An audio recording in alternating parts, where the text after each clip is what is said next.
Hello everyone. मैं हूं आपका दोस्त, आपका मेंटोर आरंजन।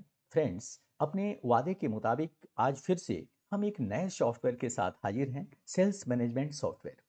ये सॉफ्टवेयर इतना कैपेबल है कि आप ऑनलाइन या ऑफलाइन किसी भी तरह के बिजनेस या सेल्स को आप इससे मैनेज कर सकते हैं। ये फुली डायनेमिक और ऑटोमेटेड बना हुआ है। तो बिना समय वेस्ट किए चलिए पहले हम इसका एक पावरफुल डेमो देख लेते हैं और उसके बाद स्टेप बाय स्टेप हम इसे क्रिएट करना सीखेंगे। इस सॉफ्टवेयर में दो डैशबोर्ड आपको मिलेंगे। पहला सेल्स से रिलेटेड है और दूसरा परचेज से रिलेटेड है। स्क्रीन पे जो डैशबोर्ड आप देख रहे हैं वो परचेज एनालिटिक्स है, यानी कि परचेज से रिलेटेड रिपोर्ट्स आप यहाँ देख रहे हैं। बाय डिफ़ॉल्ट मंथ सेलेक्टेड है और यहाँ टाइमलाइन के बेस पर हम रिपोर्ट्स को जनरेट कर रहे हैं। आइटम्स नेम के बेस पर भी आप रिपोर्ट्स को देख सकते हैं, जिसमें अभी मंथ सेलेक्टेड है और मंथ्स के बेस पर आप ये सारे परचेज आइटम्स की डिटेल्स देख रहे हैं। इसका टेबुलर व्यूज़ यहाँ दिख रहा है और उसका एनालिटिकल्स व्यू यानी कि एनालिसिस व्यूज़ आप इस ग्राफ्स के माध्यम से देख रहे हैं, जो चार्ट व्यू के अंदर आपको दिखा रहा है। इसमें टोटल आइटम्स आपने कितना खरीदा है जनवरी मंथ्स में, ये आपको यहाँ दिख रहा है। स्टॉक वैल्यूज उसकी कितनी है, ये इंफॉर्मेशन आपको यहाँ से दिख रहा है। अगर आप सेल्स आइटम्स पर क्लिक करें, आपको यहाँ सेल्स एनालिटिक्स व्यूज दिखेगा। इस पे डेट वाइज फिल्टर लगा हुआ है। अगर आप चाहें कि इसे मंथ वाइज सेल्स को देखें तो आप इस डेज पर क्लिक कीजिए। इसके ड्रॉप डाउन पैनल में अंदर आएंगे तो देखिए ये मंथ्स आपको दिख रहा है, क्वार्टर्स आपको दिख रहा है, ईयर्स दिख रहा है। तो इसमें से किसी भी बेस पर आप सेलेक्ट करके उसका रिपोर्ट देख सकते हैं। जैसे अगर मैं मंथ वाइज यहाँ सेल्स देखना चाहूँ तो इस मंथ पे हम सेलेक्ट कर लेंगे। तो देखिए ये मंथ वाइज डिटेल्स आपको दिखाएगा और जनवरी मंथ का सेल आपको यहाँ नजर आएगा।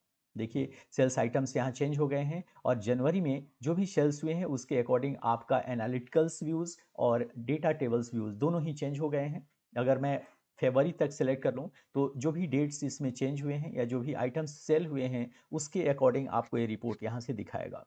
अभी आपके सारे आइटम्स के सेल्स रिपोर्ट आपको दिख रहा है। अगर आप कोई पर्टिकुलर रेंज में भी आइटम देखना चाहें, जैसे मान लीजिए कि मुझे कंप्यूटर का सेल देखना है, तो जैसे मैं कंप्यूटर को सिलेक्ट करूंगा तो आप देखिए कि कंप्यूटर से रिलेटेड इन्फॉर्मेशन आपको दिखा रहा है और इसका एक हाईएस्ट सेल और लोएस्ट सेल इन्फॉर्मेशन आपको दिख रहा है। कितना आइटम सेल हुआ है देखिए यहाँ आपको इसमें दिख रहा है और कितने वैल्यूज में सेल हुआ है वो भी डिटेल्स आपको यहाँ दिख रहा है। तो आप इसको एनालाइज भी कर सकते हैं। अगर आप रेंज के बेस पर, जैसे मान लीजिए कि मुझे 2 या 3 आइटम्स को एक साथ उसके सेल्स को देखना है, तो रिपोर्ट्स आपको इस डेटा टेबल में दिखाएगा और उसी के अकॉर्डिंग आपका ये एनालाइज रिपोर्ट्स जो है वो चार्ट व्यू के अंदर आपको दिखता रहेगा। यहाँ एक खासियत इसकी और भी है कि टुडे सेल यानी कि किसी भी डेट को, जिस डेट को आप ये रिपोर्ट देख रहे हैं उस डेट की सेल्स को आप यहाँ से देख सकते हैं और ग्रॉस प्रॉफिट भी आपको यहाँ से पता चलता जाएगा। तो इस तरह के अमेजिंग दो डैशबोर्ड आपको यहाँ दिख रहा है। अब मैं आपको डेटाबेस के ऊपर लेकर के चलता हूँ। सबसे पहले मैं परचेज आइटम्स को आपको दिखाता हूँ। देखिए यहाँ 3 लिंक्स लगे हुए हैं, किसी भी पेज पर आप रिडायरेक्ट हो सकते हैं। परचेज पेज पर अभी अवेलेबल है, आप सेल्स पे जा सकते हैं, सेल्स रिटर्न पे जा सकते हैं। तो सबसे पहले मैं आपको परचेज की एक एंट्री करके दिखाता हूँ कि परचेज करना कितना आसान है। और उसके लिए देखिए न्यू बटन आपको दिया गया है। जैसे ही आप इस न्यू बटन पे क्लिक करेंगे देखिए ये रिकॉर्ड अपने आप आ जाएगा। इसका सीरियल नंबर अपने आप ही मैनेज कर लेगा। यहाँ 1 आपको दिखाई दे रहा है। अगर मैं कोई नया रिकॉर्ड्स इसमें ऐड करूँ तो फिर ये टॉप लेवल पे चला जाएगा और फिर यहाँ 2 आ जाएगा। यानी कि इस तरह से सीरियल नंबर ही मैनेज करेगा, डेट अपने आप मैनेज करेगा। आपको यहाँ आइटम नेम के अंदर एक ओपन मैसेज बॉक्स आपको दिखेगा। देखिए selection choose item for purchase, यहाँ आपको आइटम की एंट्री करनी है और सारे रिकॉर्ड्स अपने आप कंप्लीट हो जाएंगे। मैं आपको करके दिखाता हूँ। देखिए इस ड्रॉप डाउन लिस्ट पे जब आप सेलेक्ट करेंगे तो जैसे ही हमने इस आइटम को यहाँ से सिलेक्ट किया, इससे रिलेटेड सारी इंफॉर्मेशन आपको यहाँ जाएगा। करंट डेट आपको यहाँ दिखेगा, आइटम कोड लेकर के आ जाएगा, उसकी प्राइस पर यूनिट आ जाएगी। और जैसे ही यूनिट्स में यानी कि कितने आइटम्स की एंट्री आपको करनी है, जैसे मान लीजिए कि 5 आइटम्स हम यहाँ से परचेज कर रहे हैं, तो जैसे 5 दे करके हम एंटर प्रेस करेंगे तो उसका स्टॉक वैल्यूज यहाँ कैलकुलेट करके आ जाएगा। मतलब आपने एक एंट्री कर दी और इसी तरह से न्यू पर क्लिक करके और भी एंट्रीज कर सकते हैं। देखिए ये दूसरा रिकॉर्ड आपका आ गया है। ऑटोमेटिकली उसने सीरियल नंबर को यहाँ अरेंज कर दिया है। और मैं एक एंट्रीज करके आपको और दिखाता हूँ। यहाँ एयर कंडीशनर को सिलेक्ट करते हैं, सारे इंफॉर्मेशन यहाँ आ गए हैं। यूनिट्स हम यहाँ 7 लेते हैं और टोटल स्टॉक वैल्यूज आपको यहाँ दिखा रहा है। मैं किसी एक आइटम की एंट्रीज करके आपको दिखाता हूँ कि करंट स्टॉक्स पे इसका क्या फर्क पड़ेगा। तो उसके लिए हम आपको फिर से परचेज स्टॉक्स पे लेकर के चलते हैं और इस बार हम रेफ्रिजरेटर को परचेज करके आपको दिखाते हैं। इसके लिए हम न्यू पर क्लिक करते हैं, ये आ जाएगा। और यहाँ से रेफ्रिजरेटर को हम सिलेक्ट कर लेते हैं। पहले मैं आपको दिखाता हूँ करंट स्टॉक्स के अंदर कि रेफ्रिजरेटर्स अभी इसकी स्टॉक्स कितनी है, 16 है, जो आपको क्लियर दिख रहा होगा, यहाँ 16 है। और जैसे ही हम इस आइटम्स की परचेज यहाँ करेंगे, मान लीजिए कि 5 आइटम्स हम यहाँ से परचेज कर लेते हैं रेफ्रिजरेटर्स की, तो ये 21 होना चाहिए। अब आप करंट स्टॉक पे चल के देखेंगे तो देखिए इसकी वैल्यूज 21 हो चुकी है। तो इस तरह से परचेज को बड़े आसानी से आप यहाँ मैनेज कर सकते हैं। और जैसे ही आप सेल्स करेंगे, अगर मैं सेल्स आइटम पे क्लिक करूँ तो सीधा हम यहाँ से सेल्स पे पहुँच जाएंगे और उसी रेफ्रिजरेटर का सेल करके दिखाता हूँ। देखिए यहाँ न्यू का एक बटन दिया हुआ है, सेल्स की एंट्रीज के लिए बस आपको इस बटन पे क्लिक करना है। देखिए एक न्यू रोज यहाँ एंटर हो जाएगा, टॉप लेवल पे आ जाएगा, ऑर्डर अपने आप मैनेज होता रहेगा, है ना अमेजिंग। तो इसमें आप जो भी आइटम की सेल्स की एंट्रीज करना चाहते हैं बस आइटम सेलेक्ट कर लीजिए। मैं अभी आपको सेल्स की एंट्री करके दिखा रहा हूँ रेफ्रिजरेटर की, चूंकि इसे ही हमने अभी परचेज किया था। यूनिट्स बस आपको एंटर करना है, लेकिन इस पे हमने बेहतरीन कंसेप्ट को इंप्लीमेंट किया है कि अगर आप अनजाने में भी स्टॉक वैल्यू से ज़्यादा की एंट्री करते हैं तो आपको ये सॉफ्टवेयर रोक देगा, ज़्यादा एंट्रीज नहीं करने देगा, स्टॉक से ज़्यादा वैल्यूज़ आपको यहाँ नहीं लेने देगा। जैसे यहाँ 21 है और मान लीजिए कि मैं 22 यहाँ लेता हूँ, तो जैसे मैं 22 यहाँ लूँगा तो यहाँ आपको एक मैसेज आ जाएगा, आउट ऑफ स्टॉक और check your stock, enter valid input, इस तरह के मैसेज आ जाएंगे। और अगर मैं इससे बिलो वैल्यूज़ या 21 तक भी लेता हूँ तो ये एक्सेप्ट कर लेगा। जैसे मान लीजिए कि मुझे अभी 9 आइटम्स सेल में दिखाने हैं, तो यहाँ से 9 यूनिट्स हमने लिया, तो ये बहुत ही आसानी से इसकी एंट्रीज कर लिया। और यहाँ अवेलेबल स्टॉक्स भी आपको नज़र आ रहा है कि अब 21 से 9 चला गया है और यहाँ अवेलेबल स्टॉक्स आपका 12 बचा हुआ है। जब भी हम किसी आइटम को सेल करते हैं तो हम ये मान के चलते हैं कि आइटम रिटर्न भी हो सकता है, और ऑनलाइन केस में तो ये सबसे ज़्यादा होता है कि आप आइटम सेल करते हैं तो रिटर्न भी आता है। उसमें कुछ आइटम डैमेज होते हैं और कुछ बिकने लायक होते हैं, तो उसके लिए भी आपको यहाँ प्रॉपर मैनेजमेंट मिलेगा। अभी हमने आपको दिखाया कि रेफ्रिजरेटर्स हमने सेल किया था 9 आइटम्स, अब उसी में से हम रिटर्न की एंट्रीज करके आपको दिखाते हैं कि अगर आप रिटर्न करते हैं और यहाँ से कंडीशंस के बेस पर उसे इम्प्लीमेंट करते हैं तो स्टॉक्स में ये आइटम कैसे काम करता है। जैसे न्यू पर हम यहाँ क्लिक करते हैं, एक नया रो यहाँ ऐड हो जाएगा, इसमें ये मैसेज भी आपको ओपन दिखेगा कि choose item return item entries, यानी कि यहीं से आपको आइटम सेलेक्ट करना है जिसकी एंट्री आप करने वाले हैं। तो चलिए हम रेफ्रिजरेटर को यहाँ से सिलेक्ट कर लेते हैं। हमने रेफ्रिजरेटर सेलेक्ट कर लिया है और यहाँ सेल्स रिटर्न में आकर के हमने दिखा दिया कि 3 आइटम यहाँ रिटर्न होकर के आए हैं। अभी इसका स्टेटस ओके है, तो अब स्टॉक्स में ये वैल्यूज ऐड होकर के दिखाना चाहिए और अब ये 15 दिखा रहा है, क्योंकि जो आइटम रिटर्न होकर के आया है वो 3 है और उसका स्टेटस भी ओके है। एक बार आपको चेक करके दिखाते हैं, देखिए इसका स्टेटस भी यहाँ ओके है और ये 3 आइटम्स है, इसीलिए स्टॉक्स में ये वैल्यूज ऐड हो गया पुनः बिकने के लिए। लेकिन अगर इसका कोई और स्टेटस है, जैसे मान लीजिए कि शुरू में ये पेंडिंग होगा, तो जैसे ही हमने यहाँ पेंडिंग किया, अब अगर मैं सेल्स पे आकर के आपको दिखाऊं तो देखिए स्टॉक आइटम्स में वो वैल्यू ऐड नहीं होगा। तो बिकने के लिए ये जरूरी है कि उसका स्टेटस ओके हो और फर्स्ट टाइम ये पेंडिंग रहेगा। जब वेरीफाई कर लिया जाएगा, चेक कर लिया जाएगा कि ये सब तरह से ठीक है, तभी हम उसका स्टेटस यहाँ से चेंज करेंगे और स्टॉक्स में हम उस वैल्यूज़ को ऐड करेंगे। फ्रेंड्स, हम वन टाइम शॉर्ट में ये वीडियो क्रिएट कर रहे हैं तो थोड़ा सा लंबा हो सकता है, लेकिन अगर आपको बेहतर चीज़ें सीखनी है तो टाइम डजेंट मैटर, ये बात तो मैं हमेशा से कहता आ रहा हूँ। तो चलिए अब हम इसको शुरू करते हैं, और शुरू करने से पहले आपको एक नया वर्कशीट लेना होगा से, और पहले इसे सेव कर लीजिए सेल परचेज एंट्रीज के नाम से, कंट्रोल के साथ एस प्रेस कर दीजिए। परचेज के नाम से इसे पहले सेव कर लीजिए, जिस भी लोकेशंस पे आप इसे सेव करना चाहते हैं सेव पर क्लिक कर दीजिए, तो ये फाइल आपका सेव हो चुका है। सबसे पहला पेज करंट आइटम्स का होगा, उसके बाद सेल परचेज और रिटर्न आइटम्स का होगा। तो उसके लिए पहले से ही हमने ये फील्ड्स तैयार करके रखे हैं, स्टॉक डिटेल्स, सेल्स परचेज और सेल्स रिटर्न का ये सारे फील्ड हमने बना लिए हैं। तो पहले मैं इस इंफॉर्मेशन को यूज करके पेज के ऊपर ये टेबल्स क्रिएट कर लेते हैं और फिर आपसे मिलते हैं। अब हमने ये सारे पेजेस क्रिएट कर लिए हैं। करंट स्टॉक का पेज है, सेल्स आइटम का पेज है, परचेज आइटम्स है और सेल्स रिटर्न का है। तो इस तरह से एक एक करके हमने सारे हेडिंग्स क्रिएट कर लिए हैं, उसके वैल्यूज दे दिए हैं। करंट स्टॉक्स में हमने 2 कॉलम्स की वैल्यूज को ब्लैंक रखा है। हम इस पूरे परचेज आइटम्स के ऊपर 10% का एडिशनल कॉस्ट ऐड कर लेते हैं, और आप अपनी रिक्वायरमेंट के अकॉर्डिंग इस परसेंटेज को कम और ज़्यादा कर सकते हैं। तो चलिए हम पहले 10% की स्टैंडर्ड वैल्यूज़ को लेकर के और सेल्स प्राइस पर यूनिट कैलकुलेट कर लेते हैं। इसके लिए यहाँ इक्वल के साइन के साथ परचेज वाले इस सेल को सिलेक्ट कर लेंगे, प्लस का साइन देंगे और फिर दोबारा इस सेल को सिलेक्ट करेंगे, मल्टीप्लाई का साइन देंगे और 10% मुझे चाहिए तो यहाँ से 10% इंप्लीमेंट कर लेंगे। तो देखिए इस लॉजिक का मतलब है कि प्राइस पर यूनिट में हमने 10% की एडिशनल वैल्यूज़ को ऐड कर लिया है। एंटर प्रेस कर देंगे तो एक कैलकुलेट करके यहाँ दिखा देगा और पूरे कॉलम में इंप्लीमेंट करने के लिए ऑटो फिल्स के इस कंसेप्ट को यूज करेंगे। 2 बार इस सेल के नीचे क्लिक कर देंगे तो देखिए ये पूरा का पूरा वैल्यूज़ जो है इंप्लीमेंट होकर के यहाँ आ जाएगा। करंट स्टॉक की वैल्यू हमें कैलकुलेट करनी है और इसी पे हम सारे लॉजिक इंप्लीमेंट करेंगे, एक एक करके हम आपको सिखाते चलेंगे। तो इसे इंप्लीमेंट करने के लिए सबसे पहले ओपनिंग स्टॉक्स की इस वैल्यूज़ को कॉल करते हैं। इसके लिए इक्वल का साइन आप जरूर लीजिए और इस ओपनिंग स्टॉक्स के सेल को सिलेक्ट करके एंटर प्रेस कर दीजिए तो देखिए ये ओपनिंग स्टॉक यहाँ कैलकुलेट होकर के आ जाएगा।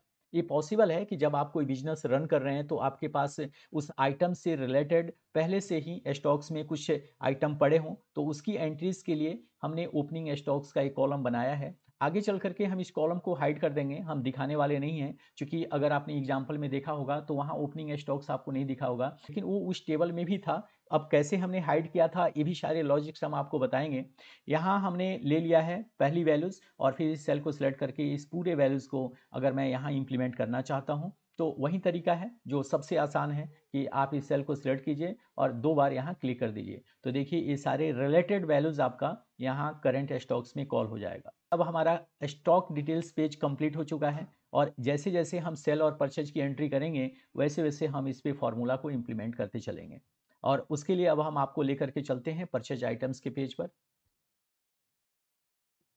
परचेज आइटम्स में 7 फील्ड्स हैं और 7 फील्ड्स की वैल्यूज़ को हमें क्रिएट करना है और यही वैल्यूज़ बाकी के भी पेज पर यूज होने वाले हैं। तो आप अगर इसे ध्यान से देखें तो आप ये काम बड़ी आसानी से कर सकते हैं। इससे पहले हम बॉर्डर प्रोवाइड कर देते हैं कि ये टेबुलर फॉर्मेट में लगे और उसके लिए होम टैब में आकर के यहाँ से बॉर्डर को इम्प्लीमेंट कर लेते हैं।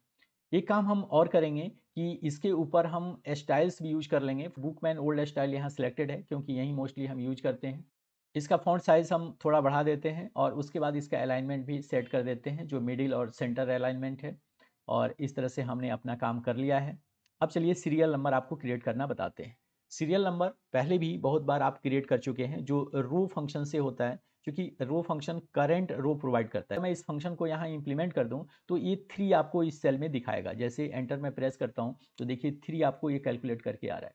लेकिन मैं चाहता हूँ कि ये 1 से दिखाए क्योंकि आइटम तो हम यहीं से एंटर करना शुरू कर रहे हैं। तो कैसे करेंगे आप? तो इसके ऊपर जितने रो आपको दिख रहे हैं जैसे 1 और 2, इसमें से 2 को माइनस कर दीजिए। बस आपको इतना सा काम करना है और आपको ये 1 दिखा देगा और आगे भी एक ऐसा प्रॉपर मैनेज करेगा। वो भी चीज़ें हम ट्रिक्स के माध्यम से आपको सिखाने वाले हैं। डेट हमें कॉल करना है तो डेट आइटम नेम के बेस पर कॉल करना है। तो उसके लिए सबसे इम्पॉर्टेंट पार्ट है कि हम पहले आइटम नेम के लिस्ट को जनरेट कर लेते हैं। तो इसे जनरेट करने के लिए क्या करेंगे, इस सेल को सिलेक्ट करेंगे और आपने तो कई बार इसे क्रिएट किया होगा। डेटा के अंदर आपको डेटा वैलिडेशन में आना होता है और इसके अंदर लिस्ट आपको सिलेक्ट करना होता है जो सेटिंग के अंदर आपको मिलता है। लिस्ट हम यहाँ से सिलेक्ट करेंगे। सोर्स में देखिए हम कर्सर लेकर के आएंगे और रेंज सिलेक्ट कर लेंगे। करंट स्टॉक पेज पे आएंगे और यहाँ से आइटम्स की पूरी रेंज सेलेक्ट कर लेंगे।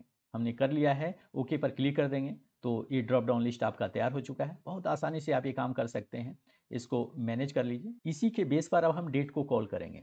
तो इसके लिए इफ़ कंडीशन यहाँ शूट बैठता है। देखिए इफ़ कंडीशंस को हम कॉल करेंगे और बहुत ही क्लियर तरीके से है कि अगर ये C3 यानी कि आइटम नेम का ये शेल है, आइटम नेम अगर ब्लैंक नहीं है तो टुडे फंक्शन यानी कि करंट डेट को कॉल कर दो, अदरवाइज इस सेल को ब्लैंक रखो और फिर यहाँ से इसे इंप्लीमेंट करने के लिए एंटर प्रेस कर देंगे।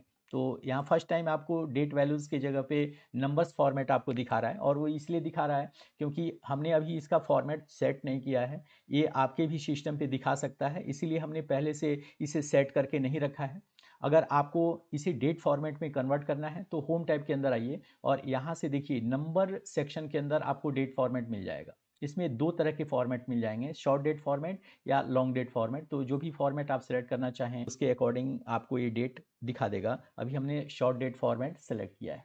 इस फॉर्मेट सेल को ओपन करने का एक और भी तरीका होता है कि आप इस सेल को सिलेक्ट करेंगे और कंट्रोल के साथ 1 अगर आप प्रेस करते हैं तो देखिए आपका ये फॉर्मेट सेल विंडोज़ ओपन हो जाएगा और डेट में बाय डिफ़ॉल्ट ये 12 तरह के डेट आपको दिखाएगा। इसमें से कोई भी डेट फॉर्मेट जो आप इम्प्लीमेंट करना चाहते हैं, कर सकते हैं और यहाँ से ओके पर क्लिक करके इसे इम्प्लीमेंट भी कर सकते हैं। तो इस तरह से भी डेट का ये फॉर्मेट सेट किया जा सकता है।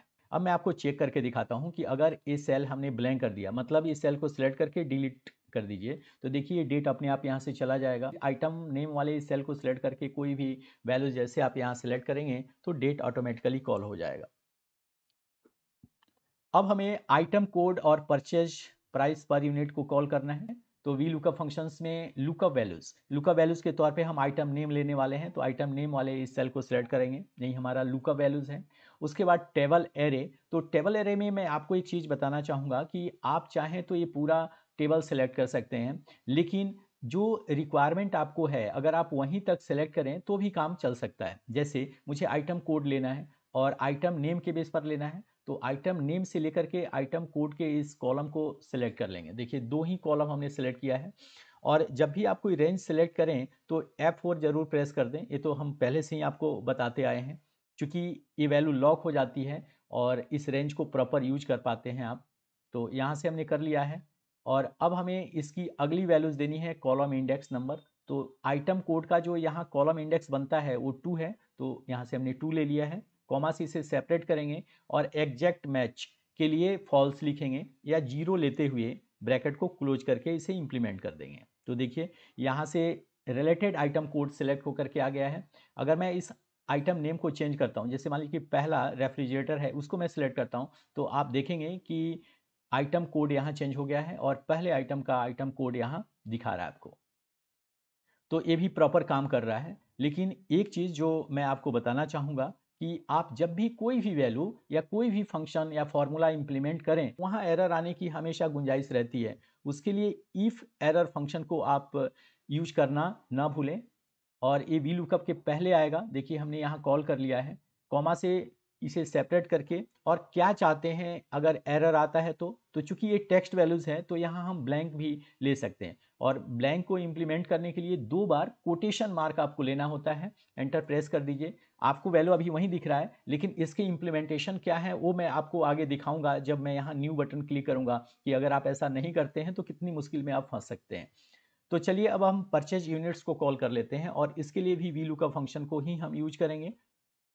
और लुकअप वैल्यूज हमारा आइटम नेम है, इस सेल को सिलेक्ट कर लेते हैं और अब हम टेबल एरे के लिए करंट स्टॉक पेज पे आएंगे और इसे हम परचेज सेल और इसके लिए हम परचेज प्राइस पर यूनिट तक के कॉलम को सिलेक्ट कर लेंगे।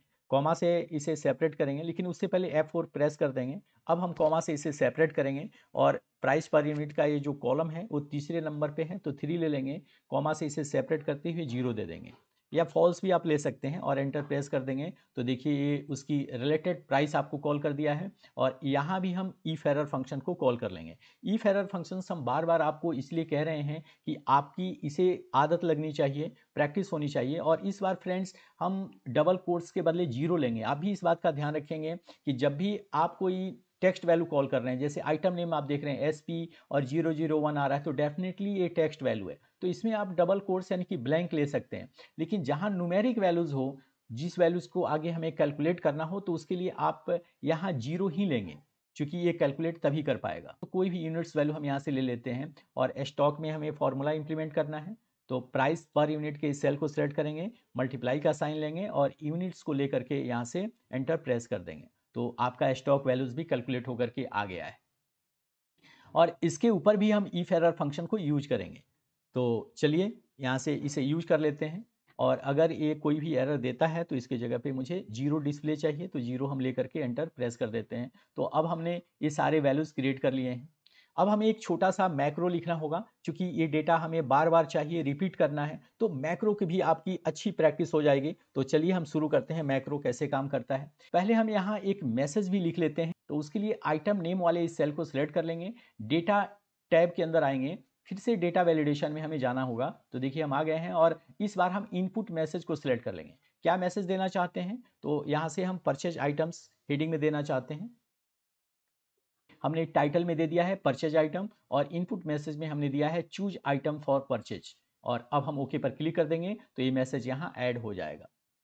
राइट, तो अब हम आगे बढ़ते हैं। यहाँ तक आपको क्लियर हो चुका है। टास्क बार पे आपको मैक्रो का एक आइकन यहाँ दिखेगा, लेकिन अगर आपको फर्स्ट टाइम नहीं दिख रहा है तो आप उसके लिए व्यू टैब में आ जाइए। यहाँ डेफिनेटली आपको मैक्रो का एक ऑप्शन दिखेगा, चाहे आप किसी भी वर्जन में काम कर रहे हैं। इस मैक्रो पे आप क्लिक कर दीजिए। रिकॉर्ड मैक्रो का एक ऑप्शन आपको मिलेगा, तो रिकॉर्ड मैक्रो पे आप क्लिक कर दीजिए। मैक्रो का एक प्रॉपर नेम हमें देना होता है, तो उसके लिए हमने परचेज यहाँ लिख लिया है, क्योंकि परचेज की एंट्री हम कर रहे हैं। और अब हम इसे ओके पर क्लिक करके इंप्लीमेंट कर लेंगे। तो देखिए मैक्रो रिकॉर्डिंग होना शुरू हो गया है। अब आपको क्या करना है, स्टेप बाय स्टेप जरा ध्यान से आप देखिए। पहले इस रो को सिलेक्ट करना है, कंट्रोल सी से आप इसे कॉपी कीजिए और होम टैब के अंदर आकर के इंसर्ट का ये प्रॉपर्टीज आपको नजर आएगा, यहाँ से इंसर्ट पे क्लिक कर दीजिए।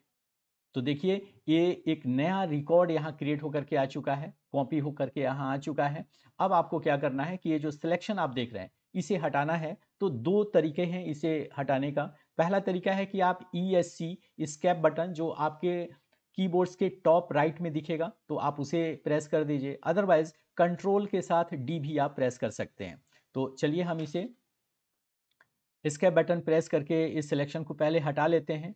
दूसरा काम हम करेंगे कि जो डेट का ये पार्ट आप देख रहे हैं सेकेंड रो पे, उसमें टुडे फंक्शन कॉल हुआ है। तो जब भी अगर हम कल या परसों या अगले दिन की एंट्रीज करेंगे तो टुडे के बेस पर करंट डेट को दिखा देगा, जो हमें नहीं चाहिए। चूंकि ये एंट्री तो आज की डेट में हो रही है तो हमें इसे वैल्यू फॉर्मेट में कन्वर्ट करना होगा। इसके लिए आपको इस सेल को सिलेक्ट करना होगा, कंट्रोल सी प्रेस कर दीजिए जिससे कॉपी हो जाएगा, फिर कंट्रोल अल्ट और वी प्रेस कर दीजिए। तो देखिए ये पेस्ट स्पेशल का विंडोज ओपन होगा, यहाँ से वैल्यू प्रॉपर्टीज को सिलेक्ट करना है और ओके पर क्लिक कर देना है। अब आपका ये वैल्यू फॉर्मेट में कन्वर्ट हो चुका है और देखिए यहाँ अब आपको सिर्फ वैल्यू नजर आ रहा है। यस के बटन से इसे अनचेक कर दीजिए और यहाँ आइटम नेम के अंदर आकर के इस सेल को सिलेक्ट कीजिए और यहाँ डिलीट कर दीजिए। तो देखिए ये आइटम पूरा डिलीट हो चुका है। यूनिट्स में भी यहाँ आकर के हमें डिलीट करना है, तो यूनिट्स भी यहाँ से डिलीट हो चुका है। और फिर से आइटम नेम के इस सेल को सिलेक्ट कर लीजिए जिससे ये मैसेज विंडोज आपका ओपन हो और यूजर को पता चले कि उसे आइटम कहाँ से चूज करना है, तो वो इंफॉर्मेशन उसको यहाँ से मिलेगा। और अब आपका काम कंप्लीट हो चुका है मैक्रो का, तो यहाँ से भी क्लिक करके मैक्रो को आप स्टॉप कर सकते हैं। अदरवाइज आप व्यू टैब के अंदर जाएंगे, यहाँ मैक्रो के अंदर आएंगे तो देखिए स्टॉप रिकॉर्डिंग का ऑप्शन मिलेगा, इस पर भी क्लिक करके आप इसे स्टॉप कर सकते हैं। तो आपने मैक्रो रिकॉर्ड कर चुके हैं और मैक्रो आपका स्टॉप हो चुका है। अब इस मैक्रो को हम कैसे यूज करेंगे उसे देख लेते हैं। उसे यूज करने के लिए हमें यहाँ एक न्यू बटन क्रिएट करना होगा और न्यू बटन के लिए आप थोड़ा सा इसी लाइन में अंदर की तरफ आइए। और ऐसा हम क्यों कर रहे हैं ये आपको पता चलेगा। यहाँ से हम न्यू ले लेते हैं और इस न्यू पर सबसे पहले हम कोई फॉर्मेट इंप्लीमेंट कर लेते हैं, जैसे इसे बोल्ड कर लेते हैं, इसका बैकग्राउंड कलर दे देते हैं, इसका अलाइनमेंट सेट कर लेते हैं। और अब हम इस शेल को सिलेक्ट रखते हुए कंट्रोल सी प्रेस कर लेंगे, कॉपी हो जाएगा। और जिस भी शेल पे हम उसे इंप्लीमेंट करना चाहते हैं उस सेल को यहाँ से सिलेक्ट कर लेंगे। इसके बाद यहाँ से होम टैब पे आएंगे। होम टैब पे आएंगे और अगर आपका ये सेल कॉपी हो चुका है तो देखिए पेस्ट का ऑप्शन एक्टिव आपको दिखेगा, इसी पर क्लिक करके आपको अंदर आना है। सबसे लास्ट में और राइट कॉर्नर पे आप देखेंगे तो लिंक्ड पिक्चर का एक ऑप्शन दिखेगा, अब आप इस पे क्लिक कर दीजिए तो यहाँ इंप्लीमेंट हो जाएगा। हमें मैक्रो को असाइन कर देना है तो इसे सिलेक्ट करके और राइट क्लिक कर देंगे। देखिए नीचे की तरफ प्रॉपर्टीज में आप देखिए असाइन मैक्रो की एक प्रॉपर्टीज आपको नजर आ रही होगी, तो आप इसको क्लिक कर दीजिए। और इसमें से कौन से मैक्रो आपने इसके लिए क्रिएट किया है, तो हमने परचेज का ही मैक्रो क्रिएट किया था। इसे सिलेक्ट कर लेंगे और ओके पर क्लिक कर देंगे। तो अब हमने इस पिक्चर बटन को मैक्रो असाइन कर दिया है। और अब देखिए कि जैसे हम इस पर क्लिक करेंगे एक नई एंट्री ये जनरेट कर देगा, लेकिन सबसे पहले एक ब्लैंक एंट्री जो यहाँ बचा हुआ है उसको कर लेते हैं। यहाँ से हम कंप्यूटर परचेज करते हैं। जैसे हमने यहाँ आइटम सेलेक्ट किया तो देखिए डेट आ गया, आइटम कोड आ गया, प्राइस पर यूनिट की वैल्यूज भी आपको दिख रहा है, बस आपको यूनिट प्रोवाइड करना है। तो यहाँ 5 देते ही उसकी स्टॉक वैल्यूज आपको नजर आ जाएगा। अब आपको न्यू पर क्लिक करना है अगर आपको नई एंट्री करनी है। तो देखिए ये नई एंट्रीज के लिए नया रिकॉर्ड आपका ऐड होकर के आ गया है। और इस बार हम कोई दूसरा आइटम परचेज करते हैं, टेलीविजन यहाँ से हम परचेज करते हैं। तो देखिए टेलीविजन के रिगार्डिंग सारी इंफॉर्मेशन यहाँ से आ चुका है। यूनिट्स हम यहाँ से 3 लेते हैं और एंटर क्लिक कर देते हैं तो देखिए ये स्टॉक वैल्यूज आपका कैलकुलेट हो गया है। अभी आइटम हम परचेज कर रहे हैं तो करंट स्टॉक्स पे ये बढ़ना भी चाहिए। देखिए करंट स्टॉक पेज है और अभी मैं रेफ्रिजरेटर को लेकर के आपको दिखाता हूँ कि ये कैसे काम करेगा। तो इसके लिए हम यहाँ एक फॉर्मूला इंप्लीमेंट करेंगे। करंट स्टॉक्स के इस सेल को सिलेक्ट करेंगे, यहाँ से प्लस का साइन देंगे और सम इफ फंक्शन को कॉल करेंगे। क्योंकि हमें ये वैल्यूज़ को इंप्लीमेंट कराना है, वहाँ से ला करके इसमें सम करना है, तो सम इफ कंडीशंस को हम यहाँ से लेंगे। और चूंकि हमें आइटम नेम की बेस पर लाना है तो हमें सम इफ्स लेने की जरूरत नहीं है। अब हम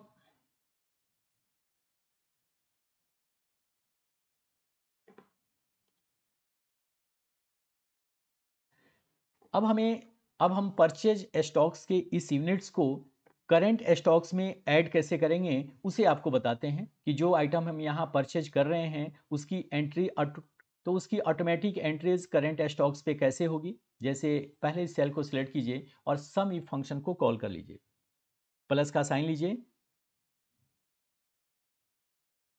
यहाँ से प्लस का साइन लीजिए और सम इफ फंक्शन को कॉल कर लीजिए।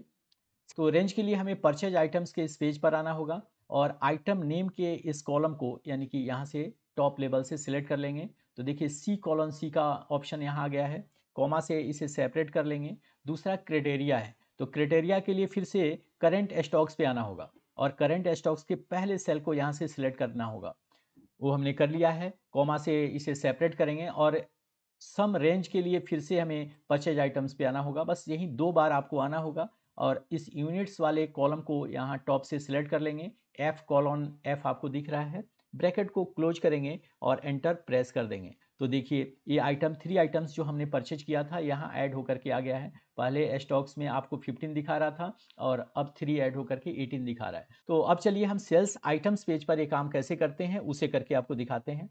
ऑलरेडी परचेज आइटम पे हमने ये सारे फॉर्मूले लिख लिए हैं, इम्प्लीमेंट कर लिए हैं और यही सारे फील्ड्स हमें वहाँ भी चाहिए। तो उसके लिए हम यहाँ से कुछ सेल्स को सिलेक्ट कर लेते हैं। सीरियल नंबर से लेकर के परचेज यूनिट्स तक के सेल को सिलेक्ट कर लेंगे, कंट्रोल सी से इसे कॉपी कर लेंगे ताकि बार बार हमें इसे क्रिएट ना करना पड़े। और यहाँ सेल्स स्टॉक्स के इस पेज पर आकर के सीरियल नंबर के इस सेल को सिलेक्ट करेंगे और कंट्रोल वी प्रेस कर देंगे। तो देखिए ये इंप्लीमेंट हो चुका है और विद फार्मूला इंप्लीमेंट हुआ है। अब कुछ ही कॉलम बचे हुए हैं, इस पूरे रिमेनिंग सेल्स को सिलेक्ट करके होम टैब में चलेंगे, यहाँ से बॉर्डर पे क्लिक कर देंगे, बॉर्डर आ गया है। अब फॉर्मेट को भी इंप्लीमेंट कर लेते हैं। फॉर्मेट को इंप्लीमेंट करने का एक तरीका तो यही है कि आप फॉर्मेट पेंटर की हेल्प से कर लीजिए, अदरवाइज आप यहाँ मैनुअल भी कर सकते हैं। तो चलिए हम यहाँ से मैनुअल सेलेक्ट कर लिए हैं, इसका अलाइन भी हम सेट कर लेते हैं। अब ये प्रॉपर सेट हो चुका है और अब हम बाहर यहाँ क्लिक कर लेते हैं। तो इस तरह से एक पूरा का पूरा रो क्रिएट हो गया है। सेल्स यूनिट हमें उठाना है तो इक्वल का साइन लेंगे और यहाँ से वी लुकअप फंक्शन को कॉल कर लेंगे। लुकअप वैल्यूज यही आइटम नेम है तो आइटम नेम के इस सेल को सिलेक्ट करेंगे और टेबल एरे के लिए हमें करंट स्टॉक्स में जाना होगा। तो यहाँ से आकर के करंट स्टॉक्स में आइटम नेम से लेते हुए सेल्स पर यूनिट तक के कॉलम को सिलेक्ट करेंगे और इस बार कॉलम इंडेक्स 4 बन रहा है सेल्स यूनिट का। तो पहले हम टेबल को फ्रीज करने के लिए F4 प्रेस कर देंगे, कॉमा से इसे सेपरेट करेंगे और कॉलम इंडेक्स 4 पर है तो यहाँ से 4 लेंगे, कॉमा से सेपरेट करेंगे और फिर एग्जैक्ट मैच के लिए 0 लेते हुए ब्रैकेट को क्लोज करेंगे और एंटर प्रेस कर देंगे। तो देखिए ये आपका सेल्स की वैल्यूज़ का कॉल होकर के आ चुका है। और फ्रेंड्स हम इफ एरर बार बार इसीलिए कह रहे हैं कि आपको ये हैबिट्स में लेना है। हमने लास्ट में यहाँ 0 इम्प्लीमेंट किया है क्योंकि अगर कोई एरर जनरेट होता है तो उस एरर की जगह पे 0 शो करेगा और न्यूमेरिक था इसलिए भी 0 हमें लेना ही था। अवेलेबल स्टॉक्स की बात करते हैं। अवेलेबल स्टॉक्स में भी हम वी लुकअप को यूज करेंगे और लुकअप वैल्यूज के तौर पे आइटम नेम को यहाँ से सिलेक्ट करेंगे और टेबल अरे के लिए हमें करंट स्टॉक्स पेज पे आना है। आइटम नेम हमारा लुकअप वैल्यूज है तो टेबल को यहीं से सिलेक्ट करेंगे और यहाँ से करंट स्टॉक्स के इस कॉलम को सिलेक्ट करते हुए पूरा रेंज यहाँ से हम ले लेंगे। F4 से इसे लॉक कर देंगे, F4 से हम इसे लॉक कर देंगे, कॉमा से सेपरेट करेंगे और इस बार अगर आप काउंट करें तो 1 2 3 4 5 6 कॉलम इंडेक्स इसका बनता है तो 6 हम लेंगे, कॉमा से सेपरेट करेंगे, 0 लेंगे एग्जैक्ट मैच के लिए, ब्रैकेट को क्लोज करके यहाँ इंप्लीमेंट कर लेंगे। तो देखिए ये अवेलेबल स्टॉक्स इस आइटम का यहाँ दिखा देगा, फॉर्मूला के थ्रू लिया है तो इफ एरर फंक्शन को हम यहाँ से भी कॉल कर लेंगे, कॉमा से सेपरेट करके 0 दे देंगे और फिर ब्रैकेट को क्लोज करेंगे, एंटर प्रेस कर देंगे। तो इस पर इफ एरर फंक्शन हमने इंप्लीमेंट कर लिया है। यूनिट्स तो हमें प्रोवाइड करना है, तो चलिए हम यहाँ कोई यूनिट्स ले लेते हैं। कॉस्ट हमें कैलकुलेट करना है, तो कॉस्ट को कैलकुलेट करने के लिए और इफ एरर फंक्शन को आप शुरू से भी लिख सकते हैं। इसके अंदर हमें परचेज प्राइस पर यूनिट के सेल को सिलेक्ट करना है, मल्टीप्लाई करना है यूनिट वाले सेल से। यहाँ फॉर्मूले से हाइड हो गया है और यहाँ अगर हम देखें तो H3 इसका सेल एड्रेस बन रहा है, तो यहाँ से H3 हम ले लेते हैं। कॉमा से इसे सेपरेट करेंगे और 0 देते हुए ब्रैकेट को क्लोज करेंगे, फिर एंटर प्रेस कर देंगे, तो यहाँ कॉस्ट जो है कैलकुलेट होकर के आ जाएगा। अब सेल्स वैल्यू के लिए हमें सेल्स के इस फॉर्मूले को इम्प्लीमेंट करना है और इस बार हमें सेल्स पर यूनिट्स को मल्टीप्लाई करना है यूनिट से। तो यूनिट का ही सेल हमने सिलेक्ट कर लिया है और सेपरेट करते हुए 0 दे देते हैं इफ एरर को इंप्लीमेंट करने के लिए और एंटर प्रेस कर देते हैं। तो इस तरह से सेल्स यूनिट भी आपको यहाँ दिखा रहा है। मैसेज चेंज करने के लिए इस सेल को सिलेक्ट करेंगे और वही कंसेप्ट है, डेटा के अंदर जाकर के डेटा वैलिडेशंस के इस सेल को सिलेक्ट कर लेंगे। यहाँ से इनपुट मैसेज में जाकर के जो परचेज आइटम हमने टाइटल दिया था उसके लिए हम यहाँ से सेल्स आइटम लिख लेंगे। सेल्स आइटम हमने टाइटल ले लिया है और यहाँ से चूज आइटम फॉर परचेज की जगह पे चूज आइटम फॉर सेल लिख लेंगे और choose items for sale, choose item for sale यहाँ से लिख लेंगे। टाइटल हमारा सेल्स आइटम का हो चुका है, बस ओके पर क्लिक करके इसे चेंज कर लेंगे। तो देखिए जब आप इसे सिलेक्ट करेंगे तो सेल्स आइटम और ये रिलेटेड मैसेज आपको दिखा रहा है। एक वैलिडेशन हमको यहाँ यूनिट्स पे भी लगाना होगा कि स्टॉक आइटम से कोई ज़्यादा एंट्रीज ना कर सके, तो उसके लिए आप इस यूनिट वाले सेल को सिलेक्ट कर लीजिए और उसके लिए भी आपको डेटा टैब के अंदर ही आना होगा। डेटा वैलिडेशंस के अंदर यहाँ आइए और इसमें सेटिंग्स टैब को सिलेक्ट करना है। नीचे की तरफ अगर आप इस ड्रॉप डाउन लिस्ट में देखें तो कस्टम की ये प्रॉपर्टीज आपको मिलेगी। कस्टम आपको यहाँ से सिलेक्ट करना है, फार्मूला सेक्शन में आकर के और आपको एक फार्मूला इंप्लीमेंट कर लेना है। इसका लॉजिक ये है कि अगर हम इस स्टॉक से यूनिट्स को माइनस करें तो उसकी वैल्यू 0 या 0 से ज़्यादा ही होना चाहिए, नेगेटिव में नहीं जाना चाहिए। तो ग्रेटर और इक्वल देन 0 का ये कंसेप्ट हम यहाँ इंप्लीमेंट कर लेंगे। तो यहाँ से आप एरर अलर्ट पे आ जाइए, टाइटल में आएंगे और रॉन्ग इनपुट हम यहाँ से एक टाइटल दे देंगे। रॉन्ग इनपुट का हमने टाइटल दे दिया है और मैसेज में हमने दे दिया है एंटर वैलिड इनपुट। तो दोनों मैसेज हमारा कंप्लीट हो चुका है, ओके पर क्लिक कर देंगे। अगर मैं इस अवेलेबल यूनिट से ज़्यादा एंट्री यहाँ करता हूँ, जैसे मान लीजिए कि 12 अगर मैं करता हूँ, तो ये एरर मैसेज अब यहाँ आ रहा है। ये वैलिडेशन यहाँ प्रॉपर काम कर रहा है और मैसेज भी आप देखेंगे तो रॉन्ग इनपुट और एंटर वैलिड इनपुट के तौर पर मैसेज आ गया है। अब हम इसके लिए एक छोटा सा मैक्रो रिकॉर्ड करेंगे और मैक्रो रिकॉर्ड करने के लिए आप अगर टास्क बार पे देखें तो अब आपका ये मैक्रो सिंबल यहाँ दिखाई दे देगा। अगर फिर भी नहीं दिखाई दे रहा है तो आप व्यू के अंदर जा सकते हैं और यहाँ से मैक्रो के अंदर आकर के रिकॉर्ड मैक्रो पे क्लिक कर दीजिए। सेल्स के लिए हम कर रहे हैं तो यहाँ से सेल हमने लिया और ओके पर क्लिक करके अब मैक्रो की रिकॉर्डिंग हम शुरू कर चुके हैं। वहीं स्टेप्स हमें रिपीट करना है। ध्यान रखिए कि आपको सबसे पहले इस रो को सिलेक्ट करके कंट्रोल सी से इसे कॉपी कर लेना है। पहला स्टेप आपका कंप्लीट हो चुका है। दूसरे स्टेप में आपको होम टैब के अंदर आना है और यहाँ से इंसर्ट का एक प्रॉपर्टीज आपको नजर आएगा और आपको इस पर क्लिक कर देना है। तो देखिए आप एक नया रो ऐड कर चुके हैं। इस सिलेक्शन को हटाने के लिए एस्केप बटन प्रेस कर दीजिए तो ये सिलेक्शन यहाँ से हट जाएगा।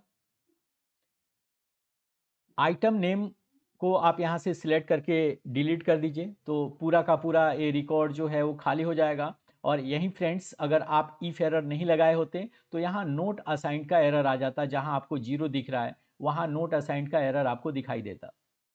तो ये प्रॉब्लम को सोल्व करने के लिए हमने इफ एरर लगा लिया है, तो ये सारी चीज़ें क्लियर हो गया है। यूनिट्स वाले सेल को भी सिलेक्ट करके यहाँ से हम डिलीट कर देंगे, तो यूनिट्स भी हमारा यहाँ से डिलीट हो गया है। नीचे के इस रो में आकर के जहाँ आपको एक टुडे का फॉर्मूला दिखाई दे रहा है, हम डिस्कस कर चुके हैं कि टुडे होने का मतलब ये होगा कि नेक्स्ट टाइम जब आप कोई एंट्री करेंगे तो उसी दिन का करंट डेट सारा ये चेंज करके दिखा देगा। ये पूरी एंट्रीज गलत हो जाएगी, तो उसके लिए पहले हमें इसे सिलेक्ट करके वैल्यू फॉर्मेट में कन्वर्ट करना होगा और उसके लिए कंट्रोल सी पहले आप कॉपी कर लेंगे, फिर कंट्रोल अल्ट और वी प्रेस करके स्पेशल विंडोज़ ओपन करेंगे। यहाँ से वैल्यू प्रॉपर्टी को सिलेक्ट करके ओके कर देंगे तो ये देखिए वैल्यूज़ में कन्वर्ट हो चुका है।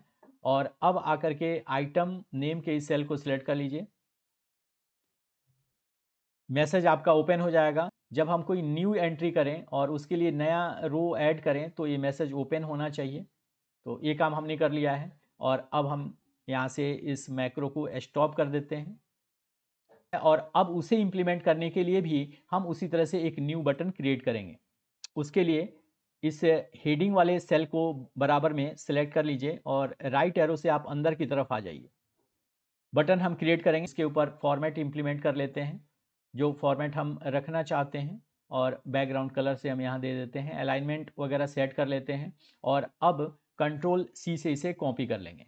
जिस सेल में हमें इससे लेकर के आना है यानी कि इम्प्लीमेंट करना है उस सेल को यहाँ से सिलेक्ट रखेंगे और अब हम होम टैब के अंदर पेस्ट के इस प्रॉपर्टीज़ के अंदर आएंगे। देखिए सबसे लास्ट में राइट बॉटम में आपको ये लिंक पिक्चर का ऑप्शन नज़र आएगा और जैसे ही आप इस पर कर्सर लेकर के आएंगे तो न्यू बटन आपको वहाँ दिखाई देगा, तो आप इस पर क्लिक कर दीजिए, ये इम्प्लीमेंट हो जाएगा। और अब आप इस पर राइट क्लिक कर लीजिए, यहाँ असाइन मैक्रो का ऑप्शन आपको मिलेगा तो इसे सिलेक्ट कर लीजिए और इस बार हमने शेल क्रिएट किया था तो SAL आप ध्यान रखिए कि कौन सा मैक्रो आप इसको असाइन कर रहे हैं, उसी से रिलेटेड एक काम करेगा। तो सेल हमने क्रिएट किया था, इसको सेलेक्ट करके ओके पर क्लिक कर देते हैं। मैं आपको कुछ एंट्रीज करके दिखाता हूँ कि ये कैसे काम करेगा। इसके लिए इस बार हम स्पीकर सेलेक्ट करते हैं, अवेलेबल बैलेंस यहाँ 12 है, यूनिट्स अभी हम यहाँ से 5 शेल करते हैं। यहाँ कॉस्ट भी कैलकुलेट होकर के आ गया और सेल्स वैल्यूज भी यहाँ कैलकुलेट होकर के आ गया है। अब हमें न्यू रिकॉर्ड एंटर करना है नए सेल्स के लिए, तो न्यू पर यहाँ क्लिक करेंगे तो ऐसे ही आप देखेंगे कि एक नया रो यहाँ ऐड हो गया है, मैसेज भी आपका यहाँ डिस्प्ले हो गया है, सीरियल नंबर भी प्रॉपर मैनेज होकर के आ रहा है। अब आपको इसमें से जो आइटम सेल करना है उस आइटम को सिलेक्ट कर लीजिए और इस बार हम ब्लेंडर को सिलेक्ट कर रहे हैं। देखिए ब्लेंडर्स की अवेलेबल स्टॉक लिमिट्स 11 है और यूनिट्स के तौर पे हम यहाँ से 4 ले लेते हैं। तो देखिए 4 आइटम्स यहाँ सेल हो चुका है और इस तरह से फ्रेंड्स आप बस न्यू पे क्लिक करते जाइए और जितनी भी एंट्रीज आपके पास है सारी एंट्रीज आप यहाँ से करते चलिए। अब हम आपको सेल्स रिटर्न पेज पे लेकर के चलते हैं और यहाँ भी परचेज यूनिट्स तक की वैल्यूज़ को कॉपी करके ले लेते हैं। तो देखिए हम परचेज पर यूनिट्स तक के इस वैल्यूज़ को सिलेक्ट कर चुके हैं, कंट्रोल सी से इसे कॉपी कर लेते हैं और इस बार सेल्स रिटर्न पे आकर के सीरियल नंबर के इस सेल को सिलेक्ट करेंगे, कंट्रोल V प्रेस कर देंगे। तो इतनी वैल्यूज़ तो हमने इंप्लीमेंट कर ली है। आप यहाँ से देखिए तो ये ड्रॉप डाउन लिस्ट भी आपका आ चुका है, डेट भी आ चुका है, यहाँ से सीरियल नंबर के फॉर्मूले भी इंप्लीमेंट हो चुके हैं। 2 कॉलम की वैल्यूज़ हमें क्रिएट करना है तो इसको भी बॉर्डर प्रोवाइड कर देते हैं। हमने सेलेक्ट कर लिया है, बॉर्डर पे क्लिक करके बॉर्डर दे दिए और अगर मुझे ये फॉर्मेट यहाँ इंप्लीमेंट करना है तो बस आपको क्या करना है कि आप इस सेल को सिलेक्ट कीजिए और इस बार हम फॉर्मेट पेंटर की हेल्प से करके दिखाते हैं आपको। यहाँ से फॉर्मेट पेंटर हमने सिलेक्ट कर लिया और उसके बाद जहाँ भी हमें इंप्लीमेंट करना है उस सेल को यहाँ से सिलेक्ट करके उस पर इंप्लीमेंट कर देंगे। तो ये फॉर्मेट यहाँ इंप्लीमेंट हो चुका है। अब यहाँ सेल्स रिटर्न है यानी कि आइटम की एंट्री आपको करनी है कि कितना आइटम रिटर्न होकर के आया है, तो इसकी हमें ज़रूरत नहीं है, रन टाइम पे हम इसे डाल लेंगे। और चेक फॉर सेल, यहाँ हम ड्रॉप डाउन लिस्ट क्रिएट करना चाहते हैं जो आप देख रहे थे ओके, पेंडिंग और डैमेज। तो ये लिस्ट कैसे क्रिएट करेंगे, तो उसके लिए आप या तो यहाँ वैल्यूज़ लिख लीजिए और उसको लिस्ट के बेस पर कॉल कर लीजिए, अदरवाइज आप डायरेक्टली डेटा टैब के अंदर आकर के लिस्ट इसका क्रिएट कर सकते हैं। तो उसके लिए इस सेल को पहले आप सिलेक्ट रखिएगा, फिर डेटा वैलिडेशन के अंदर आइए और यहाँ से लिस्ट को कॉल कर लीजिए। देखिए लिस्ट को हमने कॉल कर लिया है और सोर्स के अंदर कर्सर लेकर के आएंगे। आप अगर अपर या लोअर किस केस में लिखना चाहते हैं वो आप यहाँ से लिख लीजिए। जैसे हम अपर केस में लिखना चाहते हैं तो हमने लिख लिया है ओके, कॉमा से इसे सेपरेट करेंगे। दूसरा है हमारा पेंडिंग का, पेंडिंग हमने लिखा, कॉमा से इसे सेपरेट कर दिया और अब डैमेज के लिए हमने लिख लिया है। तो ये तीनों आइटम्स हमने लिख लिया है और भी आपको अगर चाहिए तो आप यहीं कॉमा से सेपरेट करके इसकी लिस्ट को बढ़ा सकते हैं।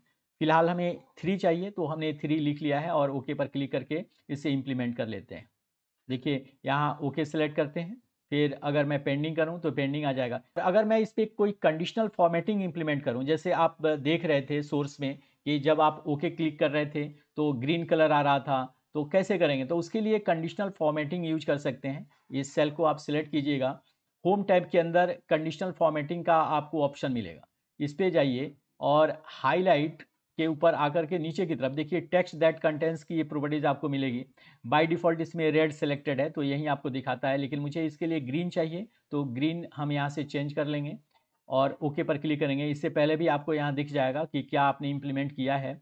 अदरवाइज़ आप अगर कोई मैनुअल इम्प्लीमेंट करना चाहते हैं तो देखिए कस्टम फॉर्मेट का ऑप्शन है नीचे की तरफ यहाँ, तो इसे भी सेलेक्ट करके इसका कस्टम कोई फॉर्मेट दे सकते हैं। फिलहाल हम इसे ग्रीन रखते हैं और ओके पर क्लिक करके इसे इम्प्लीमेंट कर लेते हैं।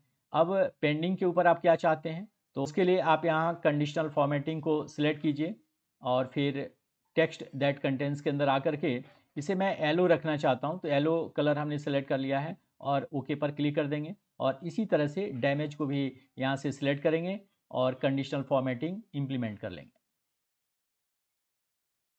और बाय डिफ़ॉल्ट रेड सेलेक्टेड है और मुझे रेड रखना ही भी है, तो रहने देते हैं और फिर ओके पर इसे क्लिक करके इम्प्लीमेंट कर लेते हैं। तो अब देखिए कि अगर आप यहाँ से ओके सेलेक्ट कर रहे हैं तो ओके आ रहा है, अगर आप पेंडिंग सेलेक्ट कर रहे हैं तो येलो आ रहा है, और इस तरह से अगर आप डैमेज सेलेक्ट करेंगे तो ये रेड कलर में आपको दिखाई देगा।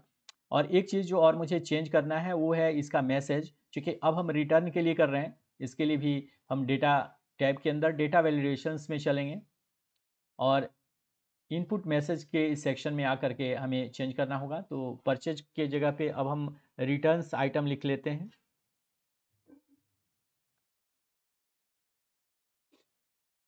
टाइटल में हमने रिटर्न आइटम्स ले लिया है और यहाँ से चूज आइटम फॉर परचेज के जगह पे रिटर्न कर देते हैं। ओके पर क्लिक करके इसे इम्प्लीमेंट कर लेते हैं। तो देखिए मैसेज भी आपका यहाँ से चेंज हो गया है। ये सेल्स रिटर्न कितना है, 1 है, तो 1 हमने ले लिया। यहाँ मैक्रो पे क्लिक कर देते हैं, तो इसके लिए सेल रिटर्न का एक शॉर्ट नेम यहाँ ले लेते हैं और ओके पर क्लिक करके मैक्रो स्टार्ट कर लेते हैं। अब मैक्रो आपका शुरू हो चुका है और उसी तरह से रिकॉर्डिंग करनी है आपको। इस रो को पहले सिलेक्ट करना है, कंट्रोल सी से इसे कॉपी कर लेना है, होम टैब के अंदर आकर के इंसर्ट पे क्लिक करके देखिए इसे इंसर्ट कर देना है, नया रो आपके लिए क्रिएट हो जाएगा। और इस सिलेक्शन को हटाने के लिए कंट्रोल डी या इसके बटन दबा दीजिए, तो ये सिलेक्शन हट गया। पहला काम आपने ये कर लिया है। दूसरा काम चूज आइटम्स के ऊपर आना है और यहाँ से इस आइटम को सिलेक्ट करके डिलीट कर देना है, ताकि ये पूरा डेटा सेल क्लियर हो जाएगा। सेल्स रिटर्न भी यहाँ सेलेक्ट करके डिलीट कर देना है।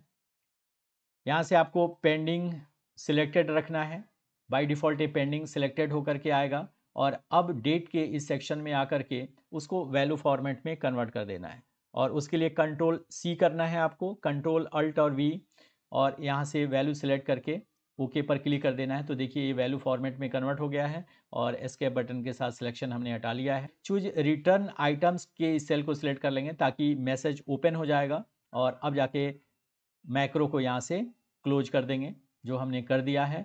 अब इस मैक्रो को असाइन करने के लिए हमें बटन की ज़रूरत है, तो उसी तरह से न्यू बटन एक क्रिएट कर लेते हैं। बैकग्राउंड कलर भी हम इसको दे देते हैं, बोल्ड कर देते हैं, और फॉर्मेट्स अपने रिक्वायरमेंट के अकॉर्डिंग हम यहाँ ले लेते हैं। इस सेल को सिलेक्ट करेंगे, अब कंट्रोल सी से इसे कॉपी कर लेंगे और इससे चेक फॉर सेल के बगल में कर्सर लेकर के आएंगे और होम टाइप के अंदर जा कर के पेस्ट प्रॉपर्टीज़ के अंदर जाके और यहाँ से लिंक पिक्चर्स पे क्लिक कर देंगे। तो यहाँ से देखिए एक पिक्चर लिंक क्रिएट हो जाएगा। जो भी चेंजेज हम करेंगे इसके अंदर वो सारे चेंजेज यहाँ इम्प्लीमेंट होता जाएगा। अभी हमें मैक्रो को असाइन करना है जो हमने रिटर्न्स आइटम्स के लिए बनाए हैं। तो मैक्रो असाइन करने के लिए इस सेल को सिलेक्ट करके और राइट क्लिक कर देंगे, असाइन मैक्रो पे जाएंगे और इस बार हम सेल्स रिटर्न का मैक्रो क्रिएट किए हैं, तो इसे सिलेक्ट करके ओके पर क्लिक कर देंगे। तो देखिए आपका ये मैक्रो असाइन हो चुका है। अब हम इसे इम्प्लीमेंट कैसे करेंगे, कुछ एंट्रीज करके हम आपको दिखा देते हैं। और इम्प्लीमेंट करने के लिए पहले इस शेल को इम्प्लीमेंट कर लेते हैं। देखिए यहाँ रिटर्न में 2 आया है और बाय डिफ़ॉल्ट यहाँ पेंडिंग दिखा रहा है।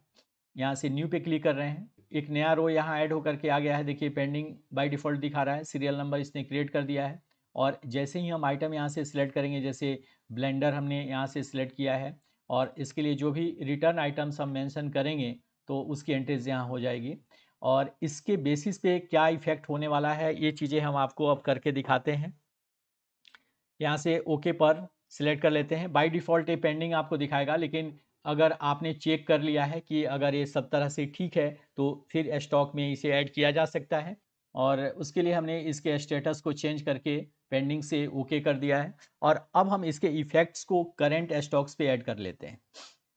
अब जब हम इसको सिलेक्ट करते हैं तो देखिए परचेज के आइटम्स को हमने सिलेक्ट किया था, सेल्स को हमने यहाँ अभी ऐड नहीं किया है। यहाँ इस फंक्शंस के एंड में आकर के माइनस का साइन लेंगे और इस बार भी हम सम इफ फंक्शन को कॉल कर लेंगे।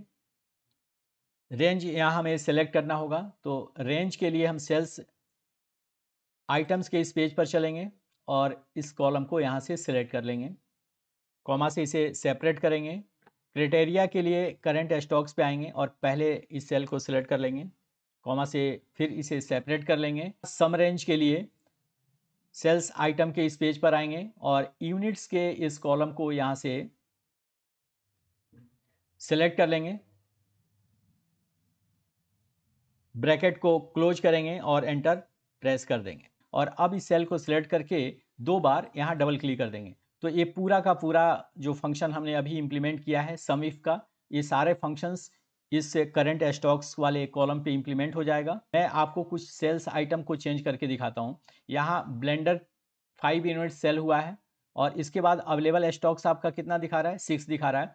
यहाँ से अगर मैं इसको 4 कर दूँ तो देखिए ये अवेलेबल यूनिट्स अपने आप बढ़ जाएगा और यहाँ जो वैल्यूज़ हम लेकर के आ रहे हैं वो करंट स्टॉक्स से लेकर के आए हैं। तो ब्लेंडर में अगर आप यहाँ देखें तो यहाँ भी आपको वही यूनिट्स नज़र आएगा, क्योंकि यही वैल्यूज़ जो है ये आपको सेल्स आइटम पे यहाँ दिखा रहा है।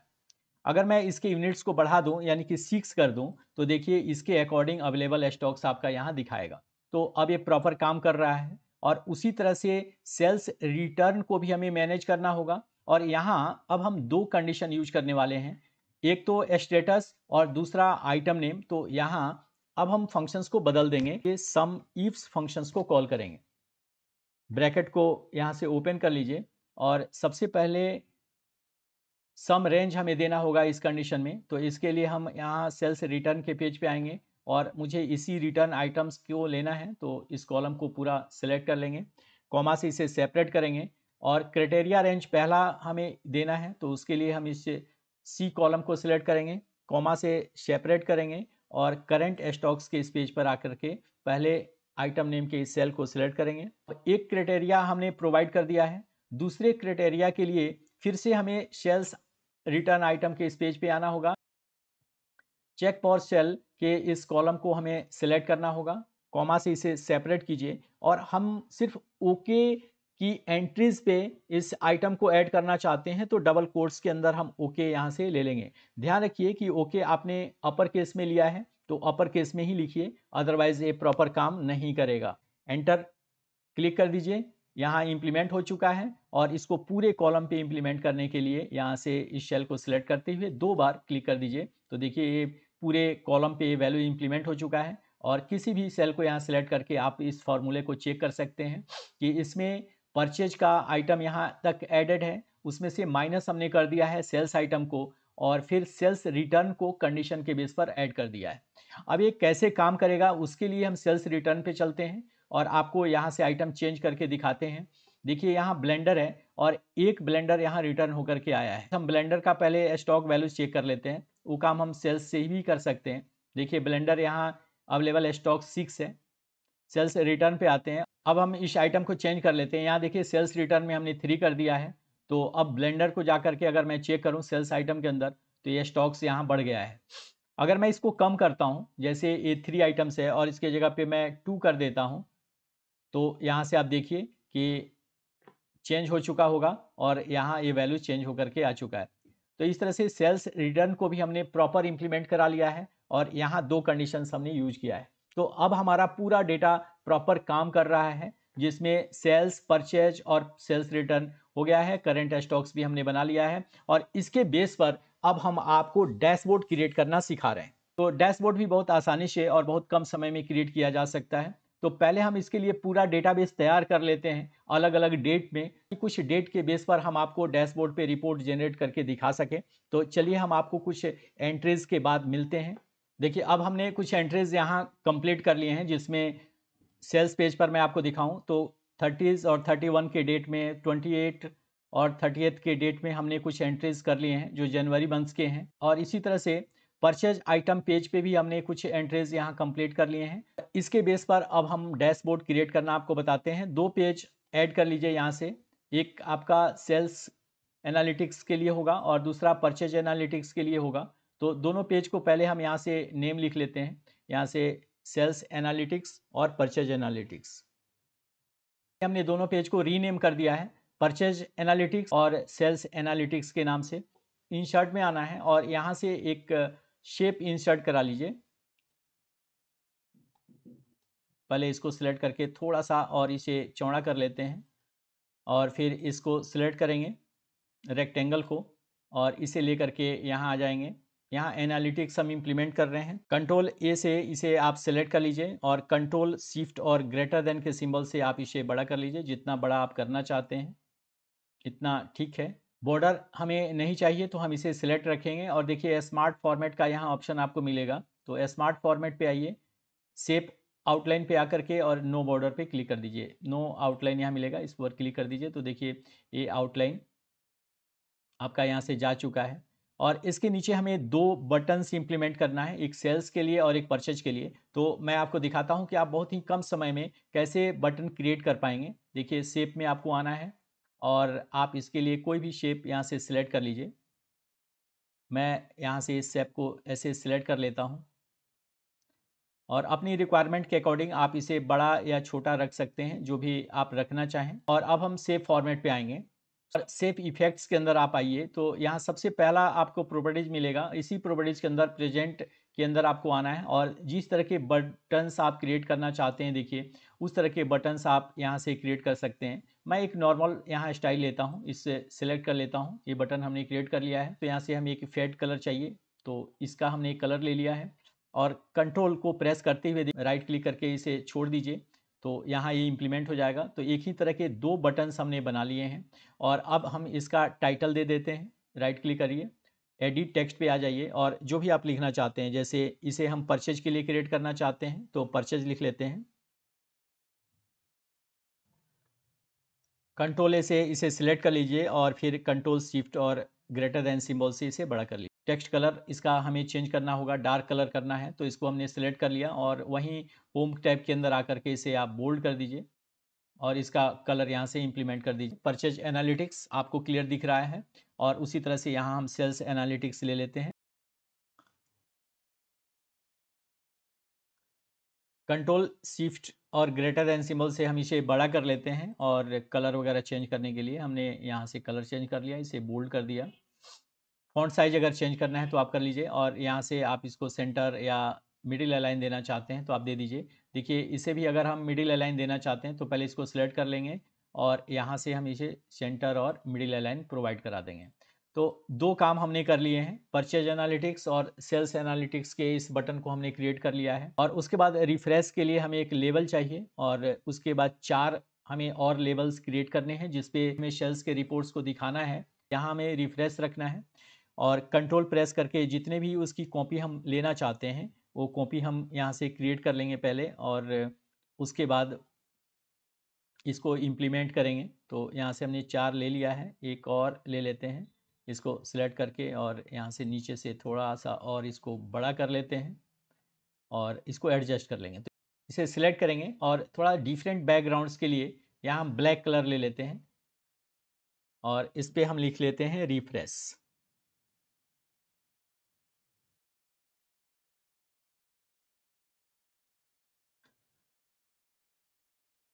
अलाइनमेंट सेट करके रखेंगे तो यहाँ से हमने अलाइनमेंट भी सेट कर दिया है। यहाँ से सिलेक्ट करके बोल्ड कर लेते हैं और थोड़ा सा फॉन्ट साइज और बड़ा कर लेते हैं।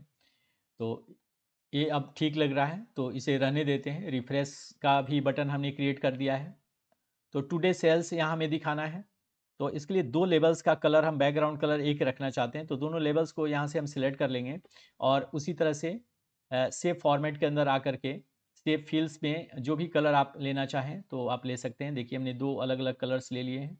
इस दो लेबल को हमने यहाँ से सिलेक्ट किया और फिर सेव फॉर्मेट के अंदर आकर के इसे हमें व्हाइट कलर देना है तो व्हाइट यहाँ से सिलेक्ट कर लेंगे और इसको हमने दे दिया है। अब इसकी लेबलिंग कर लेते हैं, इसे सिलेक्ट करते हैं और इसके ऊपर हम टेक्स्ट लिखते हैं। सबसे पहला जो है वो टुडे सेल्स हमें चाहिए तो राइट क्लिक करके यहाँ एडिट टेक्स्ट का ऑप्शन है और उसी तरह से टुडे सेल्स जो है इसका साइज बड़ा करना आप समझ चुके हैं। कि उसके लिए कंट्रोल शिफ्ट और ग्रेटर देन आप प्रेस करके भी बड़ा कर सकते हैं, अदरवाइज होम टैब के अंदर आकर के यहाँ से भी आप बड़ा कर सकते हैं। इसको अलाइन हम सेट कर लेते हैं, बोल्ड कर लेते हैं और कैप्शन के लिए इसका टेक्स्ट कलर भी ब्लैक दे देते हैं और यहाँ बाहर क्लिक कर लेते हैं। तो देखिए ये टुडे सेल यहाँ इम्प्लीमेंट हो चुका है और इसी तरह से इस लेवल पे भी हमें ग्रॉस प्रॉफिट दिखानी है, तो ग्रॉस प्रॉफिट हम यहाँ से नोट कर लेंगे। तो यहाँ ग्रॉस प्रॉफिट हमें दिखानी है, तो उसे भी हम यहाँ एडिट कर लेते हैं टेक्स्ट को, ग्रॉस प्रॉफिट।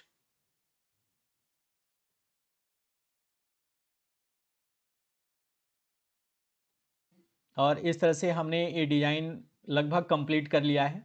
तो पहले टुडे सेल्स की वैल्यूज़ कैसे हमें मिलेगी वो आपको कैलकुलेट करके दिखाते हैं और उसके लिए सेल्स आइटम के इस पेज पर हमें आना होगा। तो टोटल सेल्स हमें लेना होगा इस हेडिंग वाले रो पे, जहां न्यू बटन हमने क्रिएट किया था, थोड़ा सा इससे और अंदर आप आ जाइए और इस सेल को सिलेक्ट कीजिए। यहाँ आज का सेल हमें कैलकुलेट करना है, तो डेट के बेस पर हमें कैलकुलेट करना होगा। उसके लिए समी फंक्शंस को सबसे पहले हम यहाँ से कॉल कर लेंगे। रेंज हमें प्रोवाइड करना है और रेंज जो है वो डेट का है, तो डेट वाले इस कॉलम को यहाँ से सेलेक्ट कर लेंगे। कॉमा से इसे सेपरेट करेंगे और आज का हमें कैलकुलेट करना है, तो उसके लिए टुडे फंक्शन को यहाँ से कॉल कर लेंगे। देखिए कितना आसान है इसे कंपेयर करना। कॉमा से इसे सेपरेट करेंगे और सम रेंज में हमें क्या सम करना है, तो सेल्स अमाउंट को सम करना है। तो इसके लिए सेल्स अमाउंट का ये लास्ट कॉलम है, इसे आप सिलेक्ट कर लीजिए और फिर ब्रैकेट को क्लोज करते हुए एंटर प्रेस कर दीजिए। तो देखिए ये सेल्स अमाउंट आपका यहाँ आ गया है। तो आज का ये सेल्स अमाउंट आपको दिखा रहा है। अभी एक ही एंट्रीज इसके अंदर हुई है, जितनी भी एंट्रीज हम यहाँ से करेंगे ऑटोमेटिकली ये सारी एंट्रीज ले लेगा। तो इसके लिए मुझे प्राइस पर यूनिट भी कैलकुलेट करना होगा। तो चलिए अब इसके नेक्स्ट सेल को यहाँ से सिलेक्ट कर लेते हैं और इसके लिए भी हम सम फंक्शंस को कॉल करेंगे। रेंज डेट ही है, तो डेट के बेस पर हम इसे सिलेक्ट कर लेते हैं। पूरा का पूरा कॉलम हमने ले लिया है। कॉमा से इसे सेपरेट करेंगे और आज यानी कि करेंट डेट के लिए टुडे फंक्शन को कॉल करेंगे। कॉमा से इसे सेपरेट करेंगे और इस बार हमें कॉस्ट की इस वैल्यूज़ को कैलकुलेट करना होगा। तो कॉस्ट के इस कॉलम को सिलेक्ट करते हुए ब्रैकेट क्लोज कर देंगे और एंटर प्रेस कर देंगे। तो देखिए ये प्राइस आपका कैलकुलेट होकर के आ चुका है, ये सेल्स प्राइस आपका आ चुका है। तो दोनों में प्रॉफिट कितना हुआ ये अब हम देख लेते हैं। अब प्रॉफिट कैलकुलेट करने के लिए सेल के इस सेल से प्राइस को माइनस कर लेंगे, एंटर प्रेस कर देंगे, तो ये प्रॉफिट हमारा कैलकुलेट होकर के आ चुका है। ये तीनों चीज़ें आ चुकी है और इसे ही अब हमें कॉल करना है। तो कॉल करने के लिए हम सबसे पहले यहाँ फॉर्मेट कर लेते हैं। इन तीनों सेल्स को यहाँ से सिलेक्ट कर लेंगे, कंट्रोल आप प्रेस रखिए और सेल्स, प्राइस और प्रॉफिट, इन तीनों सेल्स को हम यहाँ से सिलेक्ट कर लेंगे। कंट्रोल शिफ्ट और 4 बटन आप प्रेस कर दीजिए, जिसे देखिए ये डॉलर यानी कि करेंसी सिंबल यहाँ इंप्लीमेंट होके आ जाएगा। इंडियन करेंसी रुपीज़ है, तो यहाँ से रुपीज़ सेलेक्ट करके हमने ले लिया है और अब हम इसकी फॉर्मेटिंग कर लेते हैं। फॉर्मेटिंग में बोल्ड कर लिया और फिर इसके साइज़ को थोड़ा सा बड़ा कर लेते हैं, जो एक विजिबल साइज हो और हमें वहाँ दिखाई दे। तो इतना ठीक है, तो इतना हम रहने देते हैं और अब हम इसे इम्प्लीमेंट कर लेते हैं। कैसे करेंगे ये हम आपको बताते हैं और उसके लिए हम परचेज एनालिटिक्स के इस पेज पर आपको लेकर के आते हैं। आप इस सेल को सिलेक्ट रखिए, यहाँ फॉर्मूला बार में इक्वल का साइन ले लीजिए, सेल को आप सिलेक्ट कर लीजिए और एंटर प्रेस कर लीजिए। तो देखिए ये वैल्यूज़ आपको यहाँ कैलकुलेट होकर के दिखा रहा है। तो एक काम हमने कर लिया है। दूसरा काम ग्रॉस प्रॉफिट का है, तो उसके लिए फिर इस लेबल को सिलेक्ट कर लेंगे, यहाँ से इक्वल का साइन लेंगे और फिर हम सेल्स आइटम्स के इस पेज पर आएंगे। देखिए हमने ऑलरेडी पहले से प्रॉफिट कैलकुलेट करके रखा है।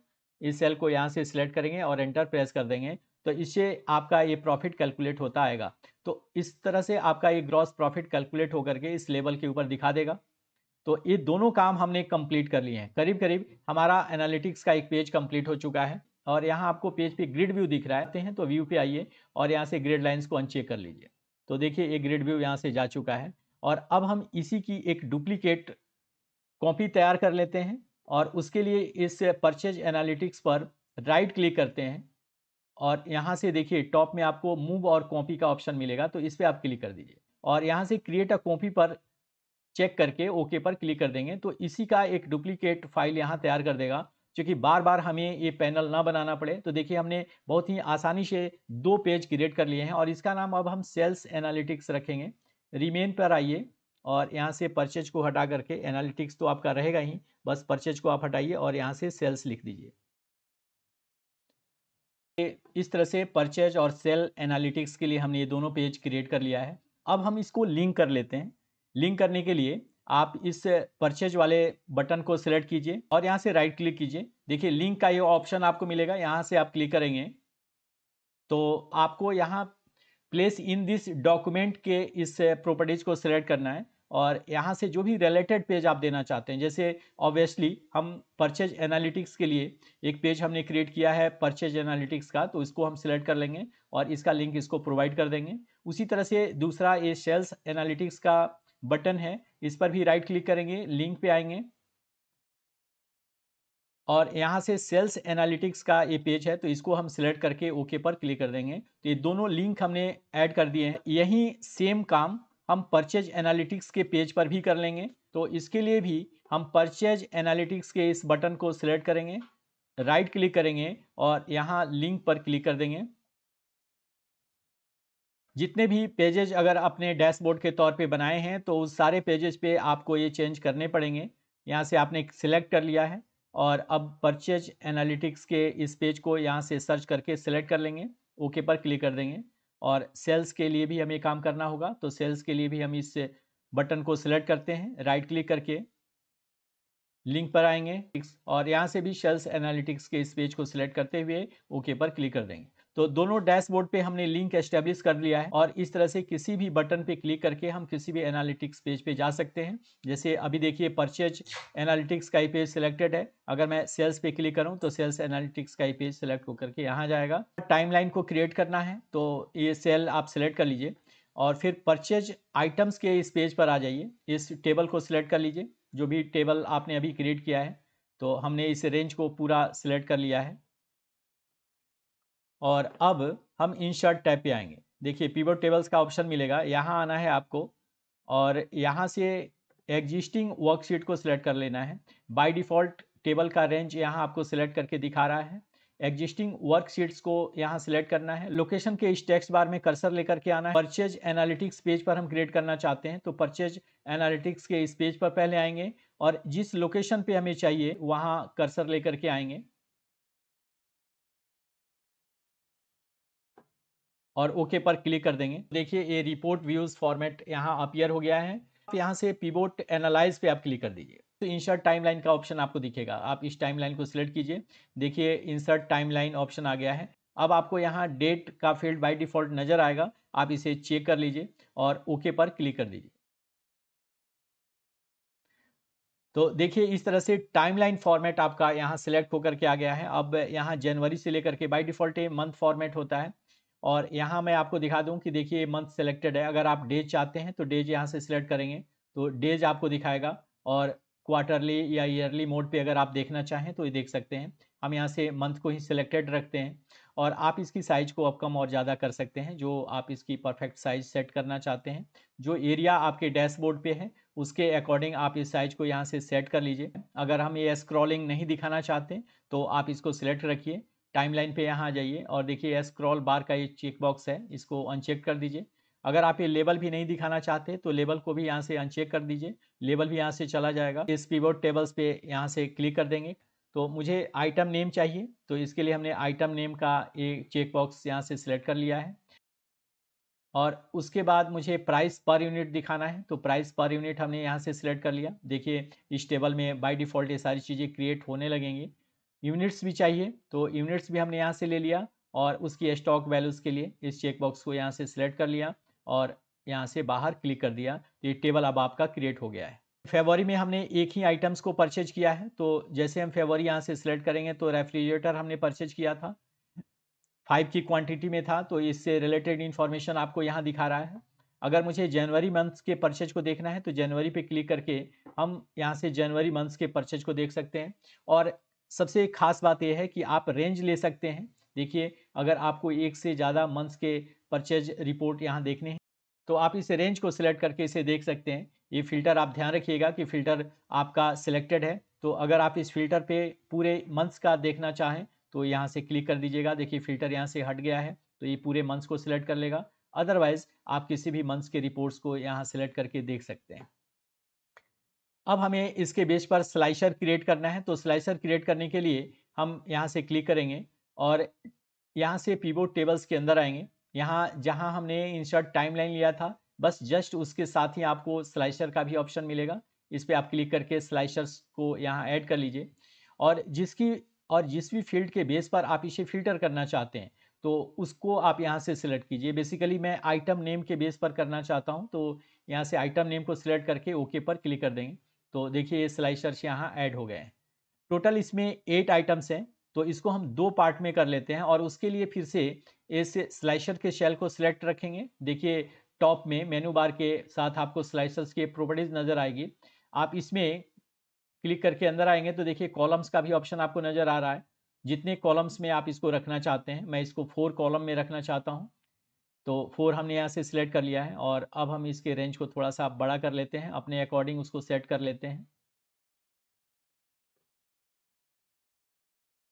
अगर मुझे इसके साइज को बड़ा करना है तो इसे सिलेक्ट करके स्लाइसर के अंदर आइएगा, तो यहाँ से हाइट को आप मैनेज कर सकते हैं। इसके अंदर के डेटा को अगर आप बड़ा करना चाहते हैं तो इस तरह से आप बड़ा कर लीजिए।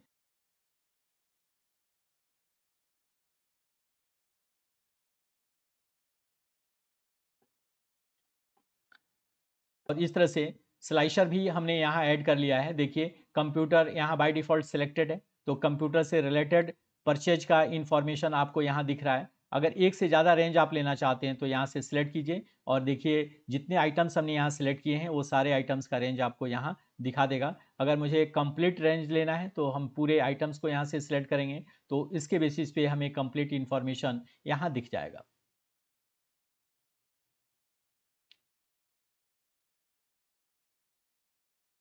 और अब हम इसे सेलेक्ट करके इसका एनालिटिकल्स और अब मैं इसे सिलेक्ट करके चार्ट कैसे और अब मैं इसे सिलेक्ट करके इसको एनालाइज अब मैं इसका एनालाइज रिपोर्ट आपको दिखाता हूं। और रिपोर्ट देखने के लिए सिलेक्ट कर लीजिए और यहाँ से पिवोट टेबल्स के अंदर आइए। यहाँ पिवोट चार्ट का ऑप्शन आपको मिलेगा, यहाँ से सिलेक्ट कर लीजिए कोई भी चार्ट जो आप ऐड करना चाहते हैं। बाय डिफ़ॉल्ट मैं कॉलम चार्ट यहाँ से लेना चाहता हूँ, तो इसको सिलेक्ट रखते हुए ओके पर क्लिक करते हैं। तो ये चार्ट हमने यहाँ ऐड कर लिया है और अब हम इसके दोनों प्रॉपर्टीज़ को यूज करके आपको दिखाएंगे। देखिए यहाँ डिजाइन व्यू है और फॉर्मेट व्यू है, तो पहले डिजाइन व्यू पे आपको लेकर के चलते हैं। यहाँ अलग-अलग तरह से डिजाइन फॉर्मेट आपको दिखेगा। यहाँ अगर आप इस चेक बॉक्स पे क्लिक करें तो देखिए बहुत मल्टीपल फॉर्मेट्स आपको यहाँ से दिखेगा।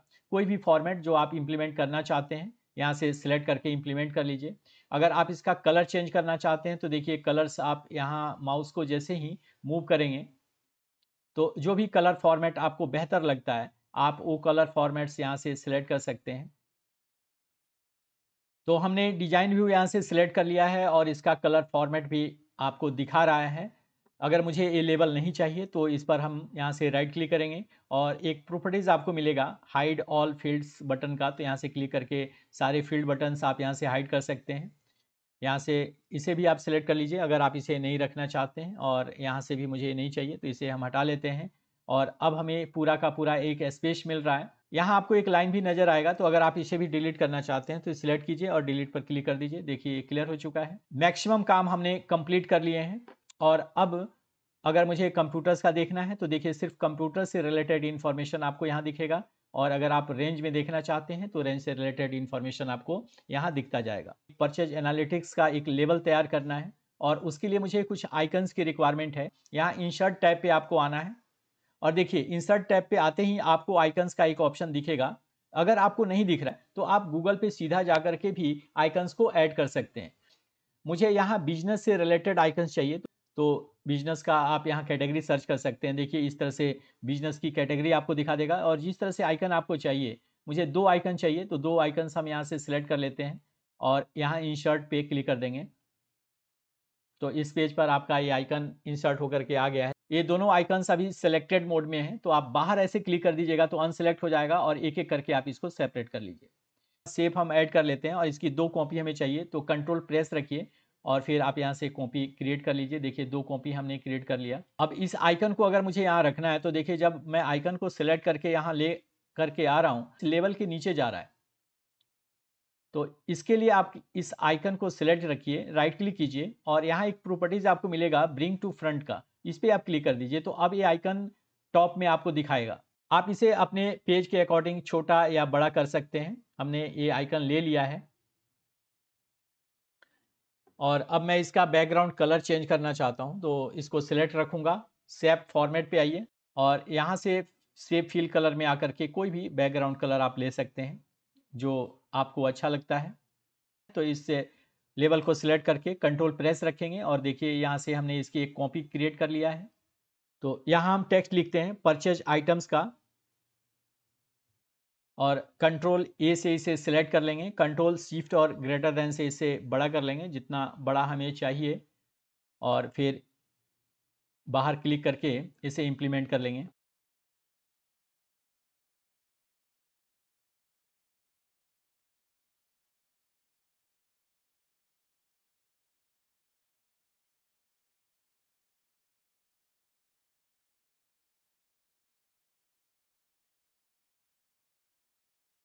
हमने यहाँ 2 और लेवल्स ऐड कर लिए हैं जिसके ऊपर हम टोटल यूनिट्स और स्टॉक वैल्यूज़ को शो करने वाले हैं। तो सबसे पहले हम इस टेबल्स को भी थोड़ा फॉर्मेट करके आपको दिखाते हैं। इस टेबल्स को आप यहाँ सेलेक्ट कीजिए, डिजाइन व्यू में आइए और इस टेबल्स के फॉर्मेटिंग पे जो भी स्टाइल्स आपको अच्छा लगता है उस स्टाइल्स को यहाँ से सिलेक्ट कर लीजिए। अगर आपको टेक्स्ट स्टाइल्स चेंज करना है तो देखिए यहाँ ग्रांड टोटल वाले इस रो को हमने सिलेक्ट कर लिया है और होम टैब पे आकर के हम इसकी अलग से कोई भी फॉर्मेटिंग दे सकते हैं। हमने इसे रेड कलर कर दिया, बोल्ड कर दिया। अगर आपको यहाँ से देखना है इसकी साइज भी अगर आप बड़ा करना चाहें तो पर्टिकुलर रो की साइज भी आप यहाँ से बड़ा कर सकते हैं। टोटल यूनिट्स को हमें यहाँ इंप्लीमेंट करना है तो देखिए यूनिट्स के लिए हम इस सेल को सिलेक्ट कर लेंगे और इक्वल का साइन दे करके हम इस टोटल यूनिट्स के सेल को सिलेक्ट करके एंटर प्रेस कर देंगे। तो यहाँ आपको दिखेगा कि ये वैल्यूज़ यहाँ आपका आ चुका है। तो इसे सिलेक्ट कीजिए और इसकी भी फॉर्मेटिंग कर दीजिए जो आप चाहते हैं कि आपके इस लेवल पे ये फॉर्मेटिंग आए तो आप यहाँ से भी उसको चेंज कर सकते हैं जितना बड़ा या छोटा आप रखना चाहें। अब आप इस लेवल को सिलेक्ट कीजिए और यहाँ से फॉर्मूला बार में आकर के इक्वल का साइन लीजिए और इस सेल को सिलेक्ट करके एंटर प्रेस कर दीजिए। तो देखिए वैल्यूज़ यहाँ आ गया है और अब आप इसकी भी लेबलिंग सेट कर सकते हैं। होम टैब में आकर के इसका मिडिल अलाइन और यहाँ से मिडिल और सेंटर अलाइन हमने सेलेक्ट कर लिया और इसी सेल के ऊपर ला करके हमने इस वैल्यूज़ को यहाँ से रख दिया है। और इस तरह से अगर मुझे टोटल व्यूज़ इसके ऊपर देखनी है तो टोटल व्यूज़ के लिए भी हम वही काम करेंगे। यहाँ से सेल को सिलेक्ट कर लेंगे, इक्वल का साइन ले लेंगे और इस वैल्यूज़ को सिलेक्ट करते हुए एंटर प्रेस कर देंगे। तो ये वैल्यूज़ आपका यहाँ आएगा और फॉर्मेट मुझे यही चाहिए तो इसके अकॉर्डिंग जो फॉर्मेट हमने अभी इम्प्लीमेंट किया था तो यहाँ भी हम वही फॉर्मेट इम्प्लीमेंट कर लेते हैं, अलाइन सेट कर लेंगे। और अब इस लेवल को यहाँ से सिलेक्ट करते हुए फॉर्मूला बार में इक्वल का साइन लेंगे और इस सेल को सिलेक्ट करके एंटर प्रेस कर देंगे। तो देखिए ये वैल्यूज़ यहाँ इस लेवल पे इंप्लीमेंट हो जाएगा और आप इसका अलाइन सेट कर सकते हैं। उसके लिए आप होम टैब में आइए और देखिए यहाँ से आपको अलाइन सेट करना होगा और अब इसे होल्ड करके हम यहाँ लेकर के आ जाएंगे। तो इस तरह से परचेज का ये पेज बन करके पूरी तरह से तैयार हो चुका है और अब हम आपको सेल्स के उस एनालिटिक्स पेज पर लेकर के चलता हूँ जहाँ हमें क्रिएट करना है और यहाँ से इस टेबल को सिलेक्ट करते हुए कंट्रोल ए भी आप प्रेस कर सकते हैं। तो इस टेबल को सिलेक्ट करते हुए यहाँ से इंसर्ट पे आकर के और पिवोट टेबल्स पे क्लिक कर देंगे। चूँकि हमें दूसरे पेज पर लेकर के आना है तो यहाँ एग्जिस्टिंग वर्कशीट्स सेलेक्ट करेंगे, लोकेशंस में कर्सर लेकर के आएंगे और इस बार हमें सेल्स एनालिटिक्स पेज पर आना है। जहाँ भी हमें रिपोर्ट जनरेट करना है वहाँ इस सेल को सिलेक्ट करके और ओके पर क्लिक कर देंगे। तो देखिए ये टेबल्स यहाँ क्रिएट हो गया है, पिवोट टेबल्स भी यहाँ आ चुका है और चूँकि सबसे पहले मुझे टाइमलाइन चाहिए तो उसके लिए डेट फील्ड की ज़रूरत है। और अब पिवोट टेबल्स एनालाइज रिपोर्ट के अंदर आएंगे, यहाँ इंसर्ट टाइमलाइन का ऑप्शन मिलेगा, इस पर आप क्लिक कर लीजिए और यहाँ से सिलेक्ट करके ओके पर क्लिक कर दीजिए। टाइमलाइन आ चुका है और इसको भी उसी तरह से मॉडिफाई कर लेंगे जहाँ तक की वैल्यूज़ हमें चाहिए, लेकिन इसमें हम डेट के बेस पर करना चाहते हैं तो यहाँ से डेट को बाय डिफ़ॉल्ट सेलेक्ट रखेंगे। मुझे स्क्रॉलर चाहिए तो हम यहाँ से चेक रखते हैं, यहाँ स्क्रॉलर एडेड है और इससे हमें काफ़ी हेल्प होने वाला है। तो इस टाइमलाइन को थोड़ा-सा और छोटा कर देते हैं, स्क्रीन के अकॉर्डिंग आप अपने टाइमलाइन को यहाँ से एडजस्ट कर सकते हैं। और अब मुझे इसी टेबल्स के ऊपर स्लाइसर चाहिए, तो हम इसमें कहीं भी क्लिक करके रखेंगे और पिवोट टेबल्स एनालाइज के इस सेक्शन में आकर के स्लाइसर पे आप क्लिक कर लेंगे। आइटम नेम के बेस पर पूरे सेल्स को एनालाइज करना है तो इस आइटम को यहाँ से सिलेक्ट रखेंगे और ओके पर क्लिक कर देंगे। तो उसी तरह से मुझे ये स्लाइसर प्रोवाइड कर देगा और इसमें 8 आइटम्स है, तो अपने अकॉर्डिंग इसके कॉलम साइज को सेट कर लेते हैं और यहाँ देखिएगा स्लाइसर पे क्लिक करके तो कॉलम का साइज आपको मिलेगा। यहाँ से आप डायरेक्टली 4 भी ले सकते हैं, अदरवाइज आप इसे इंक्रीज कर सकते हैं। देखिए हमने इसको एडजस्ट कर लिया है और अब हम इसको यहाँ से सेट कर लेते हैं। इसकी हाइट को अगर मुझे चेंज करना है तो यहाँ से हाइट वाले कॉलम में आएंगे और देखिए थोड़ा सा इसे बड़ा कर लेते हैं सो दैट कि ये टाइम लाइन के बराबर आ जाए और हमारी विजुअलाइजेशन थोड़ा और अच्छा दिखने लगे। तो ये काम हमने यहाँ से देखिए कर लिया है। तो अब एक प्रॉपर अरेंज हो चुका है और अब हम टेबल्स को क्रिएट करेंगे। टेबल को क्रिएट करने के लिए यहाँ से इसे सेलेक्ट रखते हुए पिवोट टेबल एनालाइज पे आइए। राइट टॉप कॉर्नर पे आपको ये फील्ड लिस्ट का ऑप्शन मिलेगा। आप जैसे क्लिक करेंगे तो ये पूरे के पूरे फील्ड्स आपको फिर से डिस्प्ले कर देगा और यहाँ आकर के आपको जितने भी फील्ड्स दिखाने हैं, जैसे मुझे आइटम नेम चाहिए और आइटम पर यूनिट प्राइस भी चाहिए, तो देखिए हमने इसे सिलेक्ट कर लिया है। सेल्स प्राइस चाहिए तो यहाँ से सेल्स प्राइस हमने ले लिया। आइटम पर यूनिट प्राइस को यहाँ से हटा देते हैं, यहाँ से यूनिट्स को सिलेक्ट कर लेते हैं। सेल्स वैल्यूज़ को यहाँ से सिलेक्ट करते हैं जिसमें हमें टोटल वैल्यूज़ दिखाएगा। 4 फील्ड्स हमने सिलेक्ट किया है और आप अपनी रिक्वायरमेंट के अकॉर्डिंग और भी फील्ड्स को यहाँ से आप सिलेक्ट कर सकते हैं। बाहर क्लिक कर दीजिए तो देखिए इम्प्लीमेंट हो जाएगा और ये कंप्लीटली अब इसके ऊपर काम करने लगा है। तो इस तरह से आप देखेंगे कि जनवरी मंथ्स का मुझे अगर रिपोर्ट देखना है तो देखिए जनवरी मंथ्स को हमने यहाँ से टाइमलाइन से सिलेक्ट किया तो उसके अकॉर्डिंग जनवरी मंथ्स के पूरे सेल्स को आपको दिखा रहा है। रिपोर्ट तैयार करने के लिए हम इस सेल में यहाँ से सिलेक्ट करेंगे, पिवोट टेबल्स एनालाइज पे चलते हैं और रिपोर्ट्स के लिए पिवोट टेबल्स का यहाँ ऑप्शन है। देखिए यहाँ आप कोई भी चार्ट यहाँ से यूज कर सकते हैं। लाइन चार्ट में कोई भी यहाँ से चार्ट हम सिलेक्ट कर लेते हैं और फिर यहाँ ओके पर क्लिक कर देंगे तो इसका एक चार्ट व्यू आपको यहाँ मिल जाएगा और इसमें जो लेबल्स आप रखना चाहते हैं रखिए, अदरवाइज आप यहाँ से राइट क्लिक कीजिए और यहाँ हाइड ऑल फील्ड्स बटन पे क्लिक करके इसको रिमूव कर दीजिए। इसे भी आप यहाँ से सिलेक्ट करके डिलीट कर सकते हैं। वैल्यूज़ फील्ड को भी सिलेक्ट करके यहाँ से डिलीट कर देता हूँ। ये रिपोर्ट्स ठीक है। इसको अब लाइन पे कहीं भी यहाँ क्लिक करके लाइन को सिलेक्ट कर लीजिए और डिलीट पे क्लिक करके इसके लाइन को डिलीट कर दीजिए। यहाँ भी 2 ऑप्शन आपको दिख रहा है, डिजाइन व्यू है और फॉर्मेट व्यू है। डिजाइन व्यू में लेकर के चलता हूँ और मुझे ये डिजाइन इसके लिए बेहतर लग रहा है तो मैं इसे सिलेक्ट कर लेता हूँ। देखिए ये आपके चार्ट व्यू पे इम्प्लीमेंट हो चुका है। मुझे बॉर्डर नहीं दिखाना है तो इसको सिलेक्ट करके कहीं भी बॉर्डर पे सिलेक्ट करके इसे डिलीट कर दीजिए और आप इसे भी सिलेक्ट करके यहाँ से हटा सकते हैं। यहाँ आएंगे चार्ट व्यू को लेकर के फॉर्मेट करने के लिए आप कहीं भी इसे सिलेक्ट कीजिए, राइट क्लिक कीजिए, नीचे आपको ऑप्शन मिलेगा। देखिए यहाँ फॉर्मेट डेटा लेवल का ऑप्शन मिलेगा, यहाँ से लेवल आपका खुल जाएगा और अगर आप टेक्स्ट को कहीं भी मैनेज करना चाहते हैं तो टेक्स्ट ऑप्शंस भी आपको यहाँ मिलेगा। इसमें टेक्स्ट का जो कलर आप देना चाहते हैं, जैसे मान लीजिए कि मुझे इसका कलर टेक्स्ट का कलर ब्लैक रखना है तो देखिए हम यहाँ से ब्लैक सेलेक्ट करेंगे। यहाँ से लेवल ऑप्शन को सिलेक्ट करके इसके पोजीशन को आप सेट कर सकते हैं। अभी बाय डिफ़ॉल्ट सेंटर सेलेक्टेड है तो आप इसको टॉप में अबव या बिलो रख सकते हैं। मैं इसको अबव सेलेक्ट करके लेता हूँ।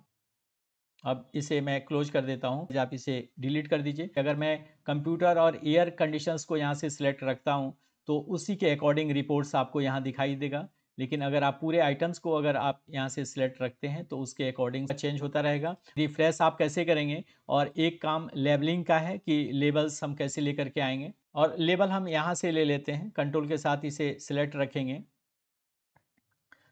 और इसी को यूज करके हम सेल्स एनालिटिक्स के इस पेज पर लेबल को इम्प्लीमेंट कर लेते हैं।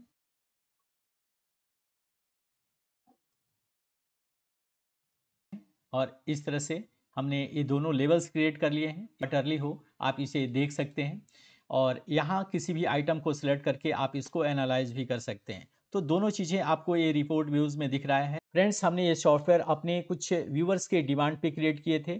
अब उनका डिमांड ये है कि हम इसे गूगल शीट्स पे भी आपको क्रिएट करके दिखाएं। कंपनीज अब गूगल शीट्स को यूज कर रही है क्योंकि उसके बहुत सारे बेनिफिट्स भी हैं। डेटा को ऑनलाइन शेयर किया जा सकता है। एक ही डेटाबेस के ऊपर कई अलग अलग यूजर्स एक ही समय में काम कर सकते हैं। डेटा को कहीं भी आपको कैरी करके ले जाने की जरूरत नहीं है। कहीं भी गूगल शीट्स के बेस पर अवेलेबल डेटा को आप व्यू कर सकते हैं। तो इस तरह से अमेजिंग फीचर्स के साथ हम गूगल शीट्स के ऊपर भी आपको सेल्स मैनेजमेंट का ये सॉफ्टवेयर बताने वाले हैं। अगर मान लीजिए कि सेल्स आइटम से रिलेटेड कोई भी एंट्रीज आप करते हैं और वो एंट्रीज आपको अगर सेल्स एनालिटिक्स में नहीं दिख रहा है तो आपको रिफ्रेश करना होता है। और रिफ्रेश करने के लिए आपको बस इतना करना है कि एक मैक्रो रिकॉर्ड करना है रिफ्रेश का, और यहाँ से रिफ्रेश पर हमें क्लिक करना है। मैक्रो रिकॉर्ड करने के लिए ऑप्शंस आप सीख चुके हैं। अभी हमारे टास्क बार पे मैक्रो अवेलेबल है। तो सेल्स के लिए हम क्रिएट कर रहे हैं, तो यहाँ से शेल रिफ्रेश का नेम ले लेते हैं और ओके पर क्लिक कर देते हैं। देखिए मैक्रो रिकॉर्डिंग शुरू हो चुका है। आपको पिवोट टेबल्स पे आना है और यहाँ से रिफ्रेश पर एक बार क्लिक कर देना है। तो आपका ये मैक्रो रिकॉर्ड हो चुका है, रिफ्रेश बटन के साथ इंप्लीमेंट हो चुका है। और अब मैक्रो को यहाँ से स्टॉप कर देते हैं और रिफ्रेश बटन को सिलेक्ट करते हुए राइट क्लिक कीजिए और यहाँ असाइन मैक्रो में आकर के सेल्स रिफ्रेश का ये मैक्रो यहाँ से असाइन कर लीजिए। इसका ये मैक्रो आपको यहाँ दिख रहा होगा, यही हमने अभी क्रिएट किया था। ओके पर क्लिक करके और हम इस बटन को यहाँ से असाइन कर लेते हैं। ठीक इसी तरह से हमें परचेज के लिए भी ये काम करना होगा। तो परचेज एनालिटिक्स के इस पेज पर आएंगे, टेबल को सिलेक्ट करेंगे और यहाँ से पिवोट टेबल के अंदर आकर के एक मैक्रो रिकॉर्ड करेंगे। और उसके लिए पहले मैक्रो को ओपन करना होगा। तो देखिए यहाँ हमसे ओपन कर लिया है। प्रॉपर नेम की एक रिक्वायरमेंट है, तो यहाँ से PUR परचेज और REF रिफ्रेश करके हमने नेम ले लिया है। ओके पर क्लिक कर दिया। मैक्रो यहाँ से रिकॉर्ड होना शुरू हो गया है। आपको इस टेबल को सिलेक्ट रखते हुए पिवोट टेबल से एनालाइज पे आना होगा और रिफ्रेश पे आपको एक बार क्लिक करना होगा। और मैक्रो भी रिकॉर्ड हो चुका है, तो इसको पहले स्टॉप कर लेते हैं। देखिए, और फिर इस परचेज टेबल पे आकर के रिफ्रेशमेंट के इस लेवल को सिलेक्ट करेंगे, राइट क्लिक करेंगे और यहाँ से असाइन मैक्रो को क्लिक करके परचेज रिफ्रेश का जो मैक्रो हमने क्रिएट किया था उस इस लेवल को असाइन कर देंगे। हमने इसे सिलेक्ट करके ओके कर दिया है और अब देखिए ये आपका असाइन हो चुका है। एनालिटिक्स पेज भी क्रिएट कर लिया है जिसमें परचेज एनालिटिक्स और सेल्स एनालिटिक्स ये दोनों पेज आपके बन गए हैं। दोनों पेज आपके आ रहे हैं। देखिए प्रॉपर ये काम कर रहा है और टुडे सेल भी आपको यहाँ से दिखा रहा है, यानी कि ये सॉफ्टवेयर प्रॉपर तरीके से बन करके तैयार हो चुका है। एफर्ट्स पसंद आया हो और अगर ये वीडियो आपको हेल्पफुल लगा हो तो इसे लाइक और सब्सक्राइब करना मत भूलिए। अपने दोस्तों में भी इसे शेयर किए। इसी वादे के साथ आपसे मिलते हैं अगले सेशन में कुछ और भी अमेजिंग कंसेप्ट्स के साथ। तब तक के लिए thank you very much for watching this video. जय हिंद, जय भारत दोस्तों।